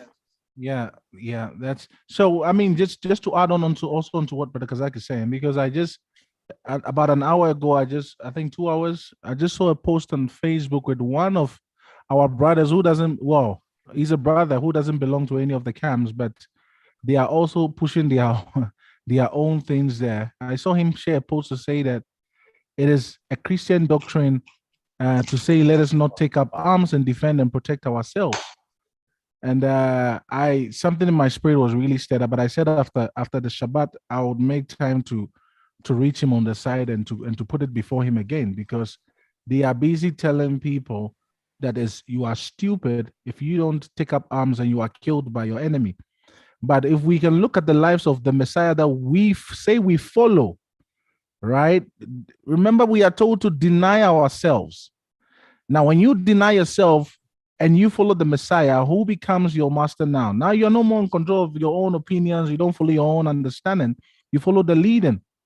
Now, if you're following the leading or example of the Messiah, tell me, when he was arrested, did you see him rebel? Did you see him pick up arms? Did you see the Messiah take up arms to fight for himself? I mean, that alone should say a lot. What about his followers? Did he teach them to pick up or take up arms to fight for themselves? Mm-hmm. And you saw what Simon Peter did there. He literally drew what? He drew a knife, and he did what? He cut the ear of one of the soldiers. And what did Yahusha say to him? Fight for me, defend yourself, defend me. Exactly. So if you're gonna live by the sword, then you know what's gonna happen to you. And as you've heard in today's teaching, the red horse is given by the authority of the Most High, is given authority to do what? To rule the earth. So anyone who rises up to oppose the Most High's will, they have the power and the freedom and the will or the mandate to kill you, to destroy you. And guess what? You have disobeyed the Most High. So in other words, you have transgressed the word of the Most High, and you know what's going to happen to you when you die. I mean, you need not be told that. So you have to. The reason why people want to take up arms is because they are not assured and they are not complete in the belief they have. Yes. They don't believe well enough. You see, they don't have any faith, the munah. Yes. Because they are still doubtful. What if I die now? But they don't know that actually being in right standing and dying is actually placing you in a better place and in a better state. This can only be understood by the wise, the believers, the true followers, not people who are pretending to love the Most High and have faith in him. No, those who have faith in him, it says in Revelations, and they loved not their lives, even what? Unto their death. So don't let any teacher lie to you. You go there taking up arms and fighting, and you are in rebellion. And this we can give you all the scriptures to show you this. All right. So this was just to add on to what Brother Kazak is saying, and also what that brother said. But I know it's also going to bless somebody who comes across this video. All right, this teaching. Yeah, because they are giving power. Remember, it said the world is quiet. Yes. Yeah, and the Most High was comfortable with the world being quiet because He has given them authority to keep the world quiet. When it is time now for everything, it tells us in the end that you are my battle axe, and with you I will destroy nations. There's going to come a time when the Most High is going to activate us. But we are going to know that it is the Most High who has activated us, not we of our own volition. And it tells you in Obadiah that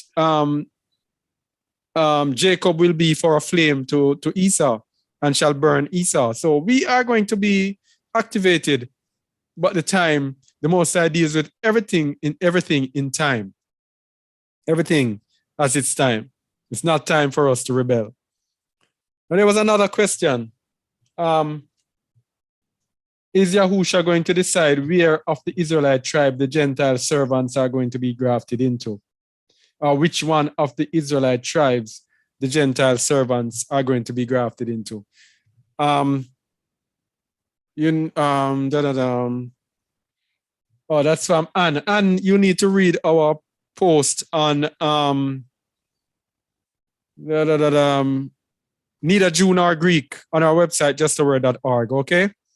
And you'll get a true in-depth look, and also the one that says the danger of Gentiles grafting in.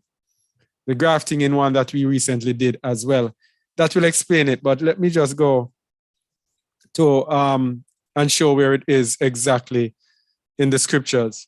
Yechezkel 47:21-23. Read please, Shamuel. So shall ye divide this land unto you according to the tribes of Israel. And it shall come to pass that ye shall divide it by the lot for an inheritance unto you, and to the strangers that sojourn among you, which shall beget children among you, and they shall be unto you as born in the country among the children of Israel. They shall have inheritance with you among the tribes of Israel. 23. And it shall come to pass that in what tribe the stranger sojourneth, there shall ye give him his inheritance, saith Yahuwah Allah. That's where the stranger will sojourn. Whatever tribe the stranger sojourns, there shall he get his inheritance. So we don't know the tribes, etc., but the Most High knows. So that is how he will decide who inherits the kingdom. All right? So, yeah, that's it. This is Chazak Eliyahu Yasharal, and thank you for being here with us once again. Today, please like, share, and subscribe to our channel, all right? So, working on the justaword.org website, putting on a few articles, as we said, the last one there, last two about being grafted in, and neither Jew nor Greek. All right. Hopefully, we'll make also an ebook out of grafting in so it can be shared as well. They are so important for us. The grafting in, very important to the Gentiles who do have no idea that they're not really grafted in. I don't know. The Most High is giving us some really important things in the end time. Really, really important, like some last minute heads up that we just need to know. And if we don't know it, then salvation might elude us. So that thing about the Gentiles, you need to read it. Every Gentile needs to read it and understand it. And the one about neither Jew nor Greek, every one of our people need to read it and understand it. All right? So, yeah, that's it. Thank you once again for watching. And until next time, shalom, shalom. Let me see. Hello. Okay. I'm trying to end. It won't allow me to. No.